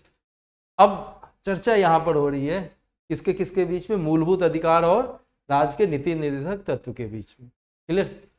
तो एक चीज बात कह दूं आपको कि यदि दोनों के बीच में आपस में टकराव की स्थिति आ जाए, किसके किसके बीच में? मूलभूत अधिकार और राज्य के नीति निर्देशक तत्व जो है, यानी कि भाग 3 और भाग 4, तो प्रबल कौन रहेगा? भाग 3। दोनों के बीच यदि कंफ्लिक्ट हो जाए तो चलती किसकी है? भाग 3 यानी फंडामेंटल राइट्स की। क्लियर है पॉइंट? अब यदि पार्लियामेंट चाहे, ठीक है, संसद यदि चाहे तो डीपीएसपी को, ठीक है, यानी कि राज्य के नीति निर्देशक सिद्धांत को लागू करने के लिए, ठीक है, अमेंडमेंट कर सकती है।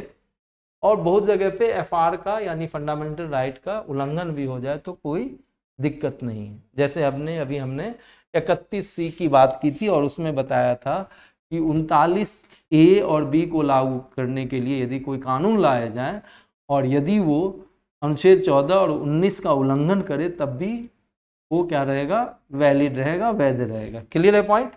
अब देखो, बस इसको एक चीज आपको ये ध्यान देना है कि जो संविधान में बदलाव की जाएगी, ठीक है, या फंडामेंटल राइट्स के अंदर, तो इससे हमने आपको बताया था केशवानंदा भारती केस 1973 का, और उसमें सिद्धांत क्या दिया गया था?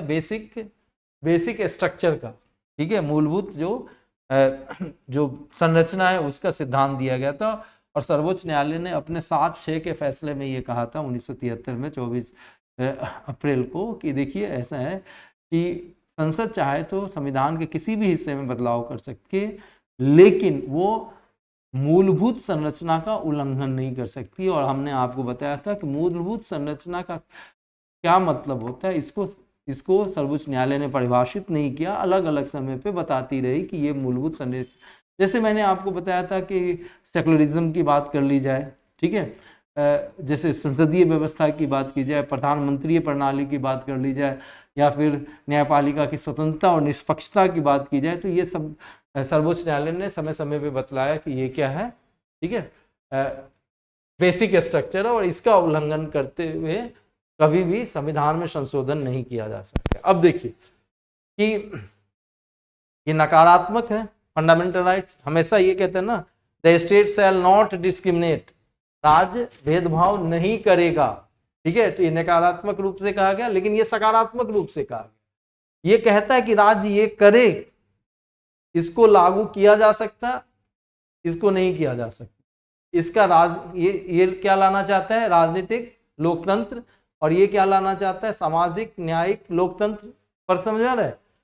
इसके पीछे लीगल सैंक्शन है, यानी कि भाई संविधान के अंदर व्यवस्था है कि इसको लागू किया जाए, और इसके पीछे एक मोरल सैंक्शन है, पॉलिटिकल सैंक्शन है, मतलब नैतिक एक तरीके से जिम्मेदारी बनती है, राजनीतिक जिम्मेदारी बनती है। और जबकि यहाँ पर क्या है, विधिक जिम्मेदारी बन रही है कि ये तो करना ही पड़ेगा, ये करे ना करे ये आपके ऊपर है, लेकिन मोरालिटी ये कहता है कि आपको ऐसा करना चाहिए, ठीक है। इसके बाद देखिए कि जो फंडामेंटल राइट है व्यक्ति विशेष के लिए है, ठीक है, ये क्या है, पूरी सोसाइटी के लिए, समाज के लिए नहीं, इसमें किसी एक की बात की जाती है क्या, ना पूरे समाज की। अब देखो, इसको लागू करने के लिए कोई कानून बनाने की जरूरत नहीं है, इसको लागू करने के लिए कानून बनाने की जरूरत है, जैसे कि राइट टू एजुकेशन एक्ट 2009 का, ठीक है, या फूड सिक्योरिटी एक्ट 2013 का, ऐसे कानून लाए गए, या राइट टू इंफॉर्मेशन एक्ट 2005 का। क्लियर है पॉइंट?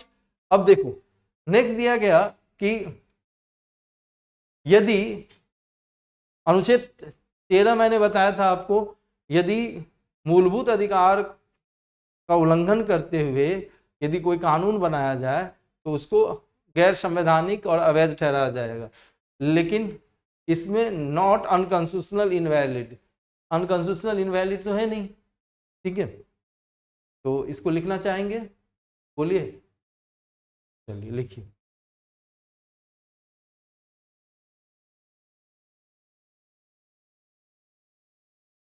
लिखा? पहला लिखिए, लिखिए, मूलभूत अधिकार एवं राज्य के नीति निदेशक सिद्धांत में अंतर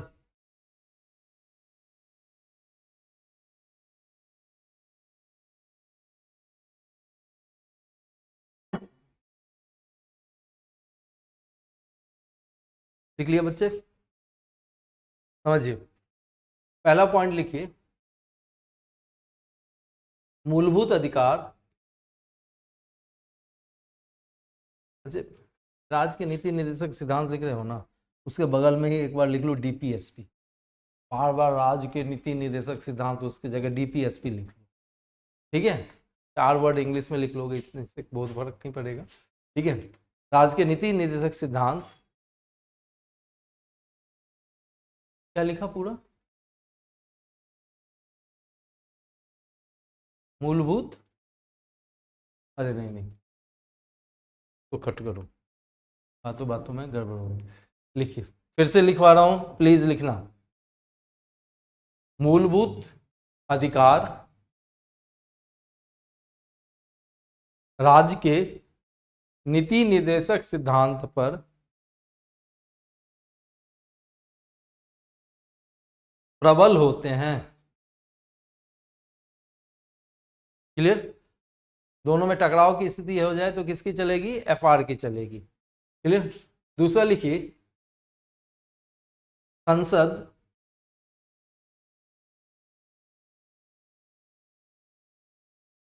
राज्य के नीति निर्देशक सिद्धांत,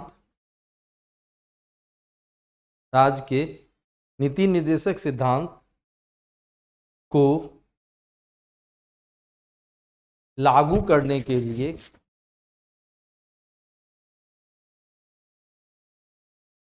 लागू करने के लिए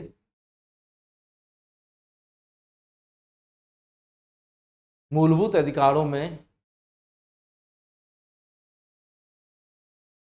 परिवर्तन कर सकता है, परिवर्तन कर सकता है, सिवाय सिवाय ठीक है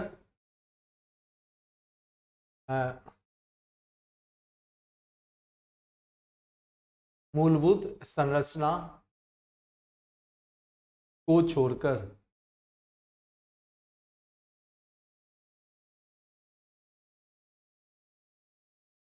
क्लियर?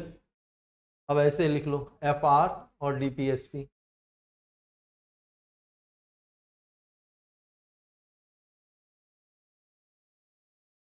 सबसे पहले एफआर में लिख लो, नहीं तो कंफ्यूजन होगी। एफआर में पॉइंट मूलभूत अधिकार में लिख लो। पहला, नकारात्मक होता, नकारात्मक होता और राज्य को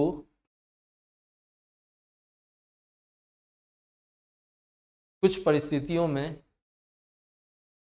रोकता है। लिख लिया? रोकता है। दूसरा लिखिए, प्रवर्तनीय। हाँ, एफआर में ही लिख रहा हूं, जब तक मैं डीपीएसपी ना बोलूं डीपीएसपी पे मत जाना। ठीक है? एफआर का दूसरा पॉइंट लिखो, यह प्रवर्तनीय होता या प्रवर्तनीय, एक शब्द भी लिख सकते हो, होता है। तीसरा पॉइंट लिखिए, लक्ष्य राजनीतिक लोकतंत्र। लिखा? राजनीतिक लोकतंत्र। फिर लिखिए, विधिक मान्यता। क्लियर? फिर इसी में लिखना नेक्स्ट पॉइंट, व्यक्तिगत या व्यक्तिवादी।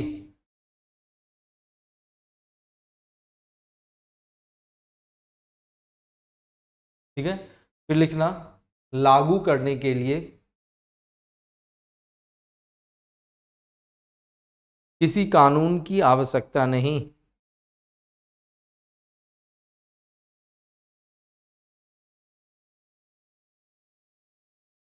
लिख लिया? किसी कानून की आवश्यकता नहीं। फिर लिखिए,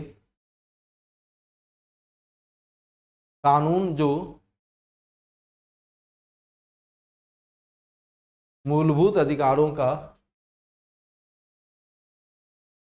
उल्लंघन करे, लिखिए, असंवैधानिक प्लस अवैध। लिख लिया बच्चों? बोलिए, अवैध। ठीक है, इलीगल। अब आ जाओ इस पे, डीपीएसपी पे। क्लियर? बारी बारी से लिखते चलो। पहला लिखो, सकारात्मक।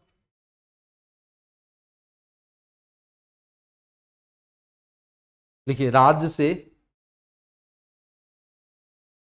कुछ बातों को लागू करने की अपेक्षा रखता है।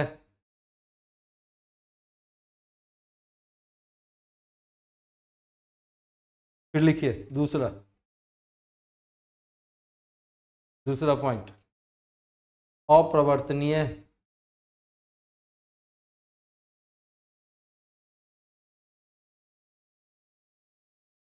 क्लियर?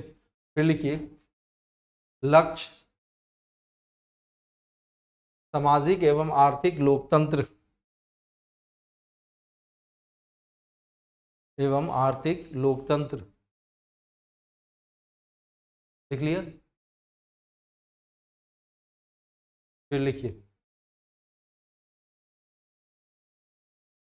नैतिक एवं, नेक्स्ट पॉइंट, नैतिक एवं राजनीतिक मान्यता,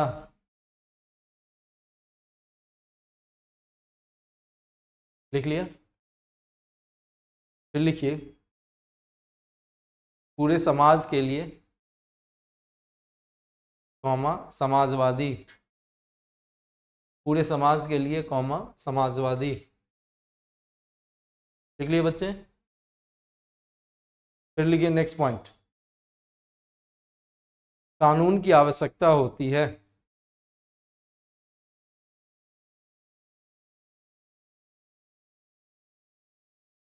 लिख लिया। असंवैधानिक तथा अवैध नहीं होता है।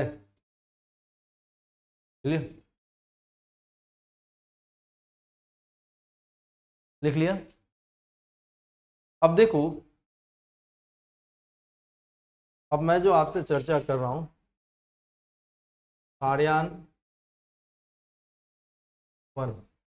कार्यान्वयन, क्लियर, मतलब लागू किया जाना। कहाँ कहाँ लिखो, हेडिंग दे दो, कार्यान्वयन। लिख लिया। अब इसमें समझिए, अब देखो अनुच्छेद 38, क्लियर। अब इसको लागू करने के लिए 5 ईयर प्लान लाया गया, ठीक है। इसके बाद लैंड रिफॉर्म लॉ लाया गया, भूमि सुधार अधिनियम लाया गया, जिसमें कि बिचौलियों को खत्म कर दिया गया, ठीक है। टेनेंसी रिफॉर्म किया गया कि भाई जो जितने दिनों के लिए होगा ये, जैसे कि टेन्योर का, अब ऐसा नहीं कि जो लैंडलेस लेबरर्स हैं, ठीक है, यानी कि जिन भूमिहीन जो खेतिहर मजदूर हैं, उनको जब तक आपने भूमि दिया और चाहा तो रातों रात उनको भूमि से निकाल दिया, तो ऐसा नहीं, इन सबों से। और फेयर रेंट, रेंट भी ली जाए तो फेयर हो, क्लियर, उचित हो। और उसके बाद एक व्यक्ति कितना जमीन रख सकता है, इसके ऊपर कानून बनाया गया, ठीक है। अब देखो, जो सरप्लस लैंड होंगे, जो अतिरिक्त भूमि होगी, ठीक है, मान लो कि 500 एकड़ की आज़ादी है आपको रखने की, हेक्टेयर रखने की, लेकिन आपके पास 600 हेक्टेयर है, तो वो 100 हेक्टेयर सरकार आपसे क्या कर लेगी, ले लेगी, छीन लेगी, ठीक है। और फिर उसको जो भूमिहीन लोग हैं उसके बीच में बांट देगी, क्लियर है पॉइंट। फिर बारी आती है कोऑपरेटिव फार्मिंग, सहकारिता कृषि की बात है कि सारे लोग क्या करें, मिलके। इसीलिए आपने देखा कि 19(1)(c) के अंदर अनुच्छेद में बताया था मैंने कि सहकारिता को जोड़ा गया बाद में, क्लियर। तो लिखिए इसमें अनुच्छेद 38, लिखो अनुच्छेद 38, लिखा। लिखिए पंचवर्षीय योजना,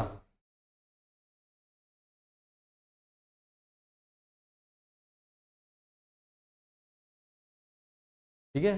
दूसरा लिखे भूमि सुधार संबंधी अधिनियम, अधिनियम, भूमि सुधार संबंधी अधिनियम। लिख लिया बच्चे। पहला लिखिए बिचौलियों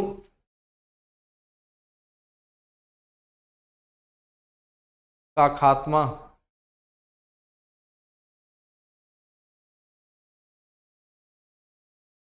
अरे बिचौलिए क्यों, आढ़तिए समझते हैं, नहीं, ऐसे समझिए ना, छोटे छोटे किसान हैं, क्लियर, वो क्या करते हैं, जो व्यापारी हैं उसको दे देते, क्लियर, और व्यापारी ज़्यादा मुनाफा पे उसको बेच लेते, आपसे 5 रुपये पे लिया, उसको 50 रुपये पे बेचे, हाँ वो बिचौलिया कहलाता है, समझ में आई बात, उसको खत्म कर दिया गया, करने के लिए, ठीक है, कानून लाया गया।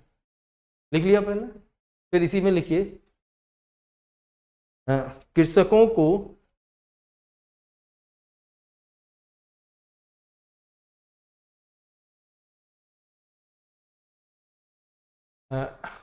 जमीन पे दिए गए पट्टों, जमीन के दिए गए पट्टों, सॉरी जमीन पे नहीं, जमीन के दिए गए पट्टों या लीज के लिए निश्चित, के लिए निश्चित समय,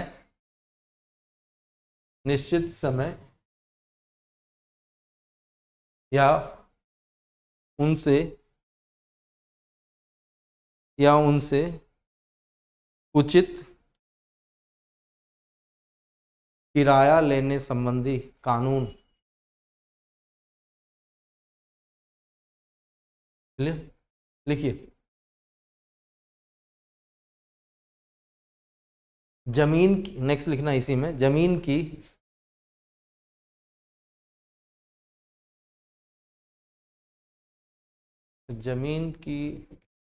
हाँ, अंतिम सीमा कॉमा रखने संबंधी कानून।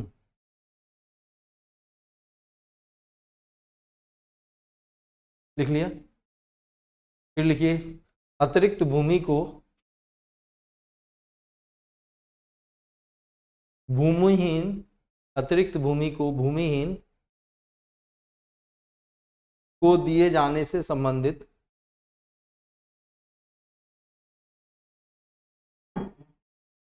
कानून।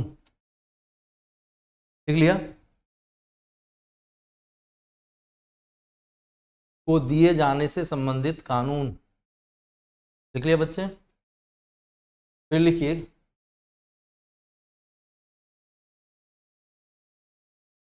सहकारिता कृषि।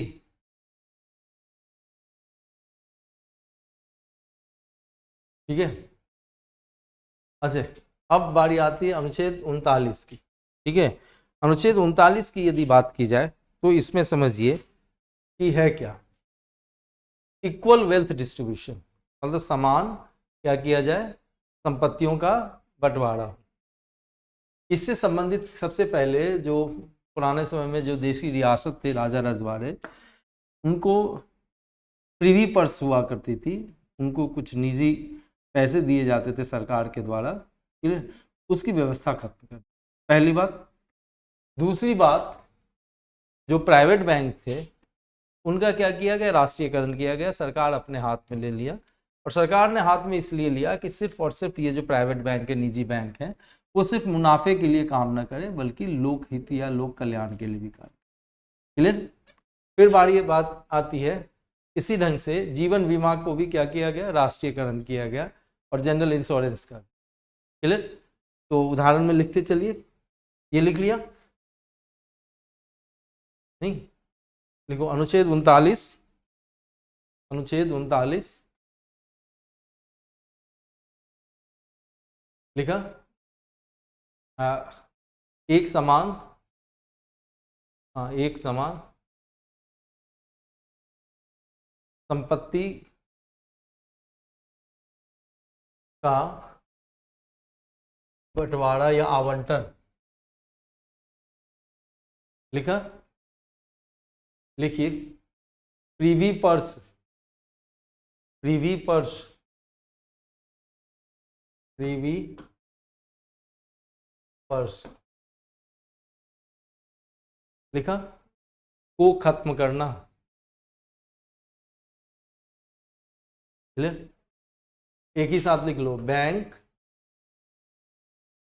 जीवन बीमा,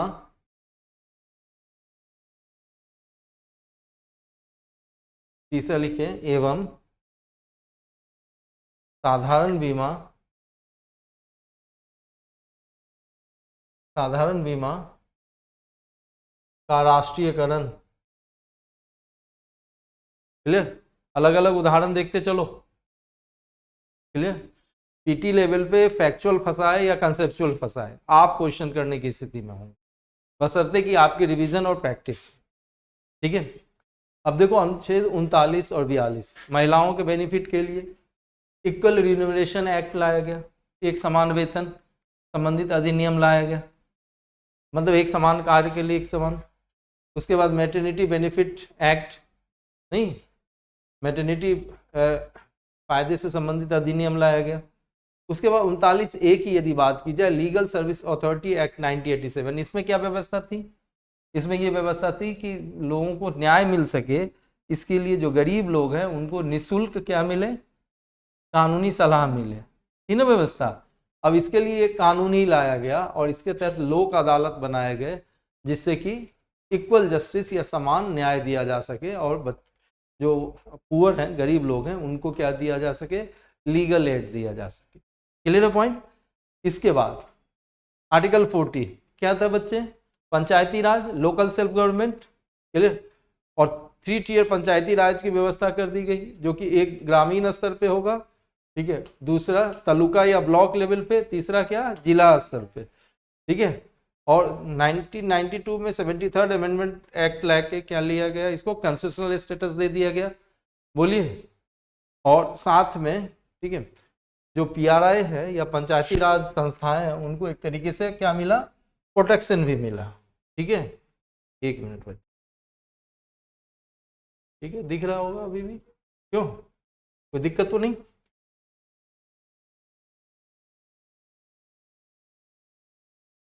लिखिए, अनुच्छेद 39 + 42 लिखो।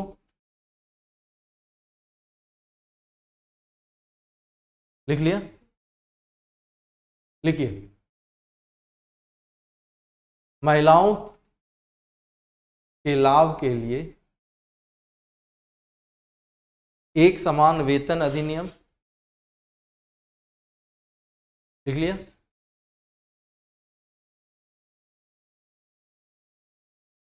लिखिए, गर्भावस्था में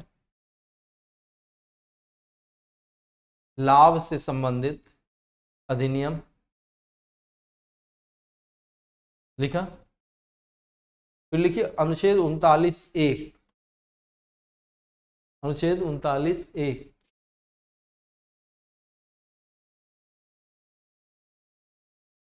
न्यायिक सेवा प्राधिकार अधिनियम। प्राधिकार अधिनियम 1987। लिखा? इसके तहत लोक अदालत तथा गरीबों को निशुल्क तथा गरीबों को निशुल्क तथा गरीबों को निशुल्क निशुल्क लिखा? न्यायिक सेवा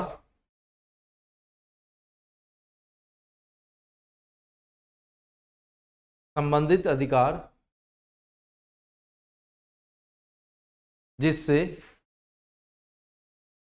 समान न्याय मिल सके। न्याय मिल सके। लिख लिया बच्चे? लिखिए, अनुच्छेद 40।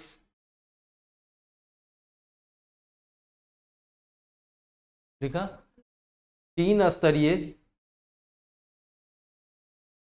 त्रिस्तरीय पंचायती राज संस्था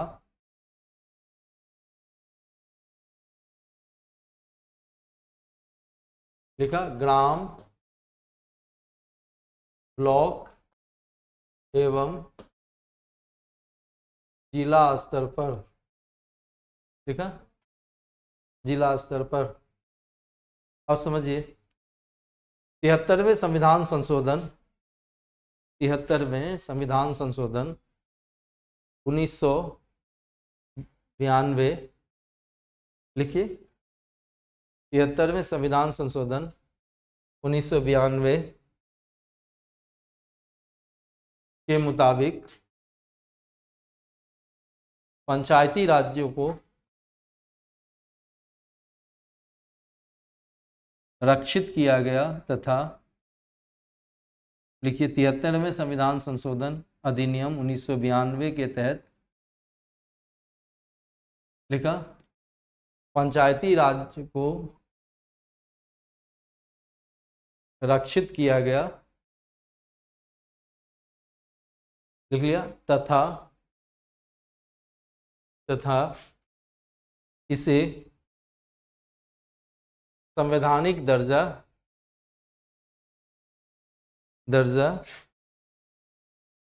दिया गया। ठीक है, अब लिखो अनुच्छेद 41।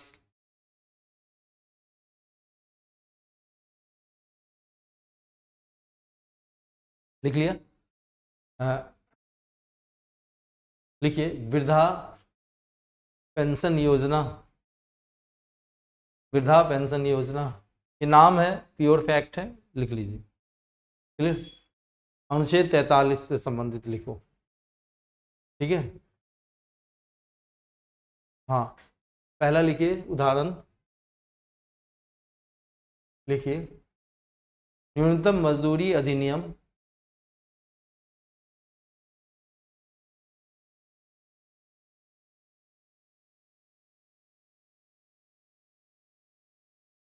फिर लिखिए श्रम भुगतान अधिनियम,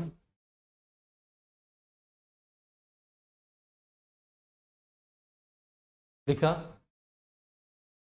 फिर लिखिए बोनस भुगतान अधिनियम, हाँ बोनस भुगतान अधिनियम,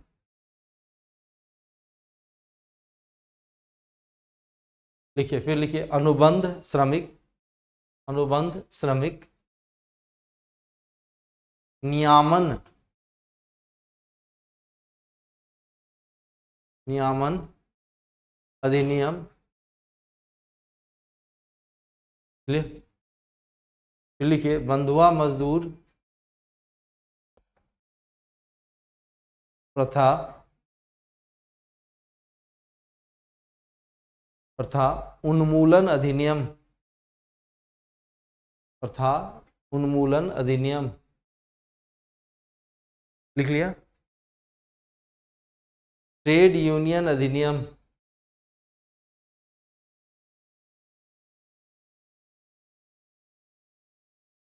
फिर लिखिए खाद्यान्न अधिनियम,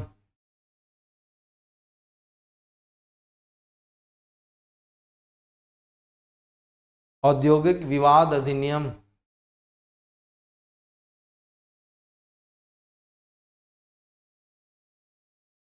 विवाद विवाद विवाद डिस्प्यूट बच्चे, लिख लिया। फिर लिखिए श्रमिक मुआवजा अधिनियम, लिख लिया। 2006 में बाल श्रमिकों के ऊपर, बाल श्रमिकों पर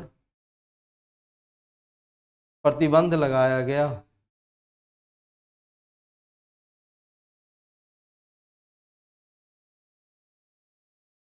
लिख लिया। नेक्स्ट लिखिए अनुच्छेद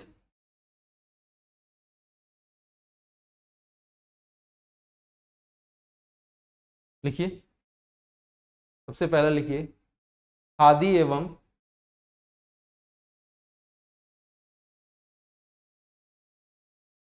ग्रामीण उद्योग बोर्ड,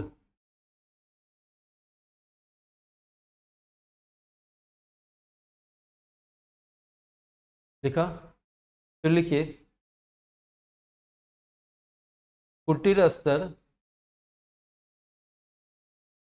उद्योग बोर्ड,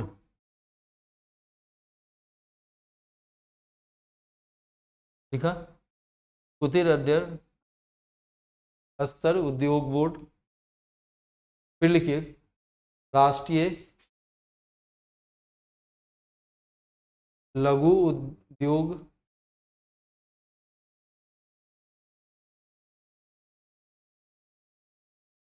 लिखा। उद्योग कॉरपोरेशन,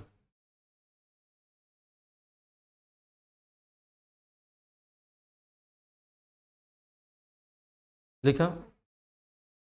फिर लिखिए हैंडलूम, हाँ हैंडलूम बोर्ड, लिखा। फिर लिखिए हस्तकरघा,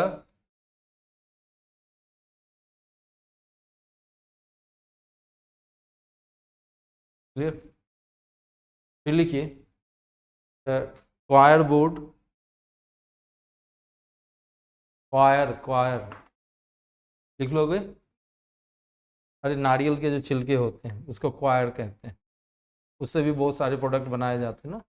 फिर लिखो सिल्क बोर्ड, सिल्क उद्योग को प्रोत्साहन देने के लिए। लिख लिया? फिर लिखिए नेक्स्ट, आर्टिकल 45 अनुच्छेद 45,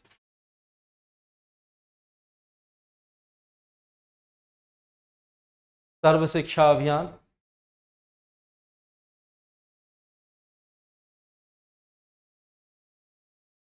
अभियान लिख लिया? फिर लिखिए राइट टू एजुकेशन या शिक्षा अधिनियम, शिक्षा अधिकार अधिनियम 2000, या शिक्षा का अधिकार अधिनियम ज्यादा अच्छा हो, शिक्षा का अधिकार अधिनियम 2009। लिख लिया? अब लिखिए अनुच्छेद 46। लिख लिया? अब देखो, लिखो पहला, नागरिक अधिकार रक्षा अधिनियम 1955।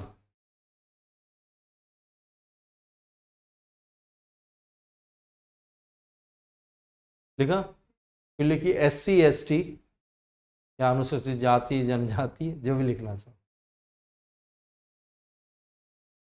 SC ST लिख लिया? फिर ब्रैकेट में लिखना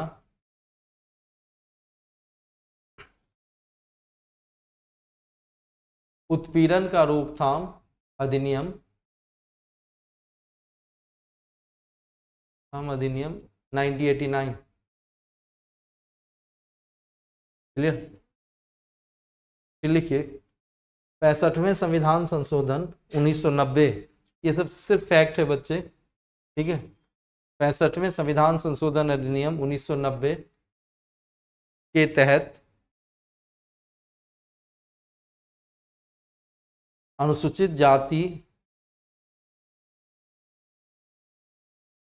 जाति एवं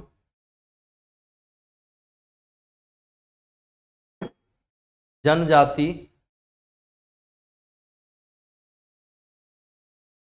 के रक्षोपाय के लिए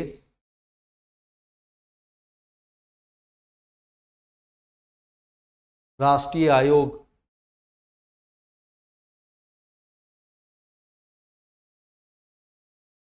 अब लिखिए 89वां संविधान संशोधन अधिनियम 2003 के तहत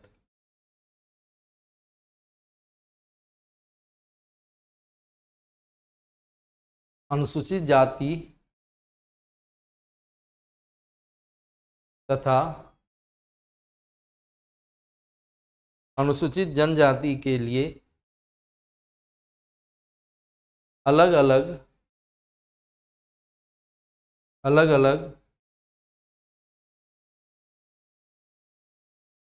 राष्ट्रीय आयोग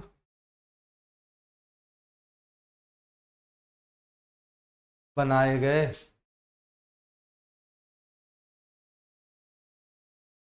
ठीक है? अनुच्छेद 47 देखिए,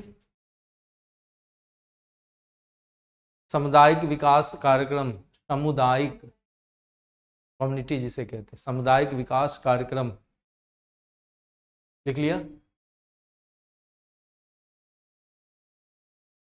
फिर लिखिए पहाड़ी क्षेत्र विकास कार्यक्रम।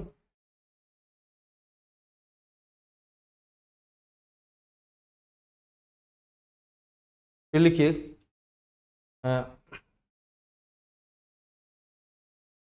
सूखा संभावित क्षेत्र कार्यक्रम,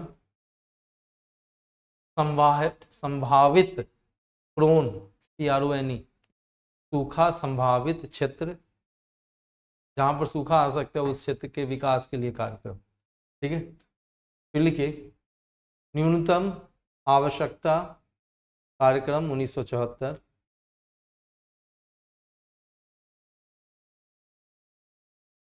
लिख लिया? फिर लिखिए समेकित समेकित लिख लोगे, इंटीग्रेटेड, सबको एक साथ जोड़, समेकित ग्रामीण विकास कार्यक्रम 1978, ये सब लिखते जा रहे 1974 1978, ये लिख लेना, ठीक है। वैसे इकोनॉमिक्स में पढ़ोगे ये सब, ठीक है। फिर लिखिए जवाहर रोजगार योजना ग्रामीण विकास कार्यक्रम, integrated rural development programme, IRDP भी कहते थे शॉर्ट फॉर्म में, ठीक है। फिर लिखिए जवाहर रोजगार योजना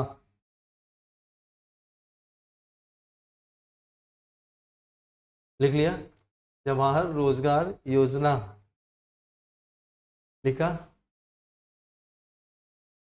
फिर लिखे श्रम श्रम नहीं श्रम नहीं स्वर्ण जयंती, स्वर्ण जयंती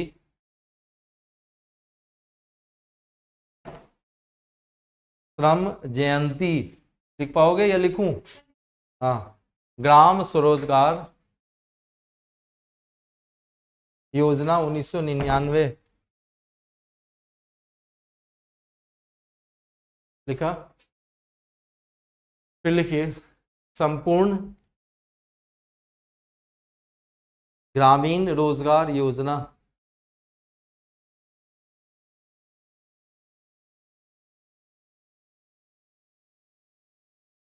फिर लिखिए राष्ट्रीय ग्रामीण रोजगार गारंटी योजना लिख लिया,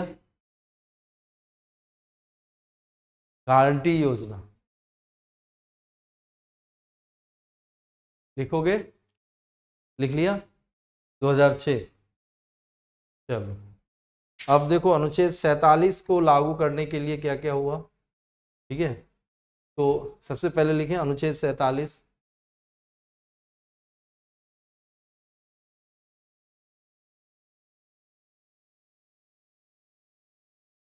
ठीक है।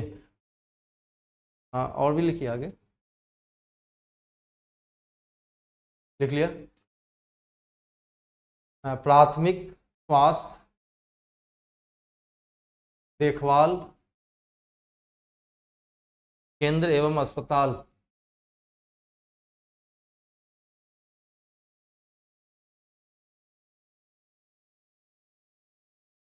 क्लियर। फिर दूसरा लिखिए व्यापक बीमारियों के लिए विशेष योजना, जैसे कि मलेरिया, एड्स, कैंसर इत्यादि, क्लियर। लिखिए अनुच्छेद 48 लिखिए कृषि एवं उससे संबंधित लिखा। फिर लिखिए बीज,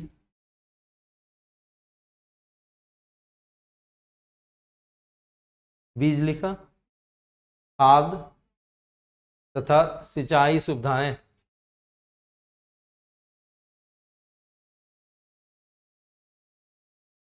फिर एक और लिखो गाय बछड़े बैल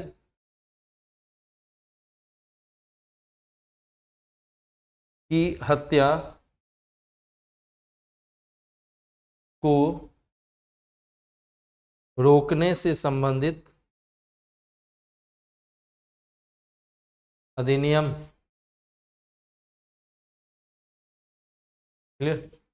अब लिखिए 48A 48A कैपिटल में होगा ए, लिखिए वन एवं वन्यजीव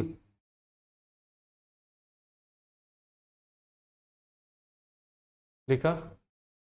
इसके लिए लिखो वन्यजीव संरक्षण अधिनियम 1972,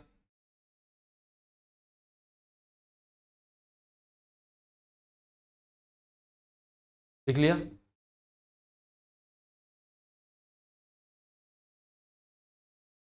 फिर लिखिए वन संरक्षण अधिनियम 1980,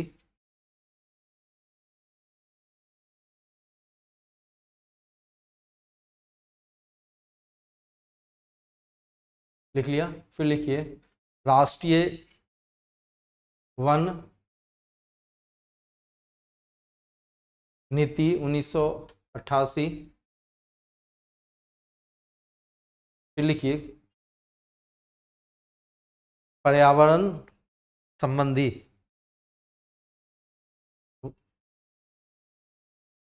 लिखिए वायु तथा जल संबंधी अधिनियम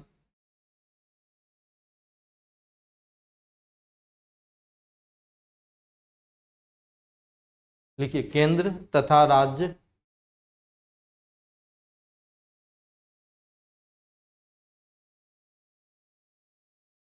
केंद्र तथा राज्य लिखिए पर्यावरण नियंत्रण बोर्ड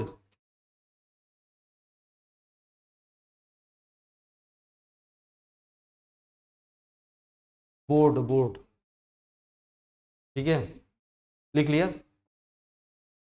लिखिए अनुच्छेद 49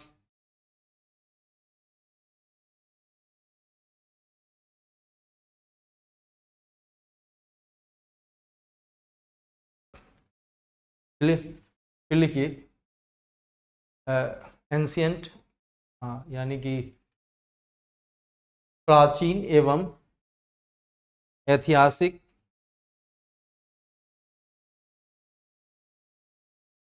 स्मारक एवं पुरातात्विक स्थल एवं अवशेष अधिनियम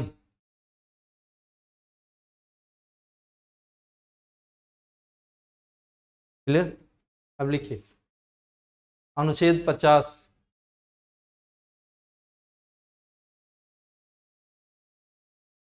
CRPC 1973 लिखिए 1973 लिखिए जिला जिला मजिस्ट्रेट से न्यायिक कार्य लेकर न्यायिक दंडाधिकारी को दिया गया। लिख लिया, क्या लिखा?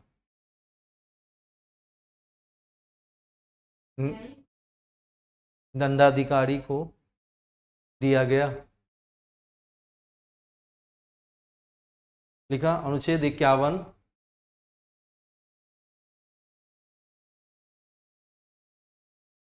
निर्गुट नीति एवं निर्गुट नीति एवं पंचशील। क्लियर। तो ये कहानी मोटे तौर से आपकी क्या थी, directive principle of state policy की। क्लियर।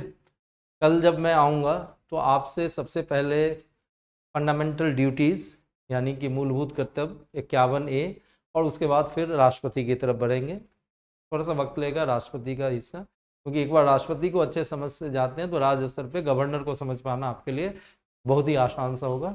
आप सभी का इस कक्षा में बने रहने के लिए विशेष तौर से धन्यवाद। अपनी उपस्थिति को अनवरत बनाए रखना, तब जाके आप बीपीएससी को बिल्कुल आराम से क्लियर कर पाएंगे। आप सभी लोगों का बहुत बहुत धन्यवाद।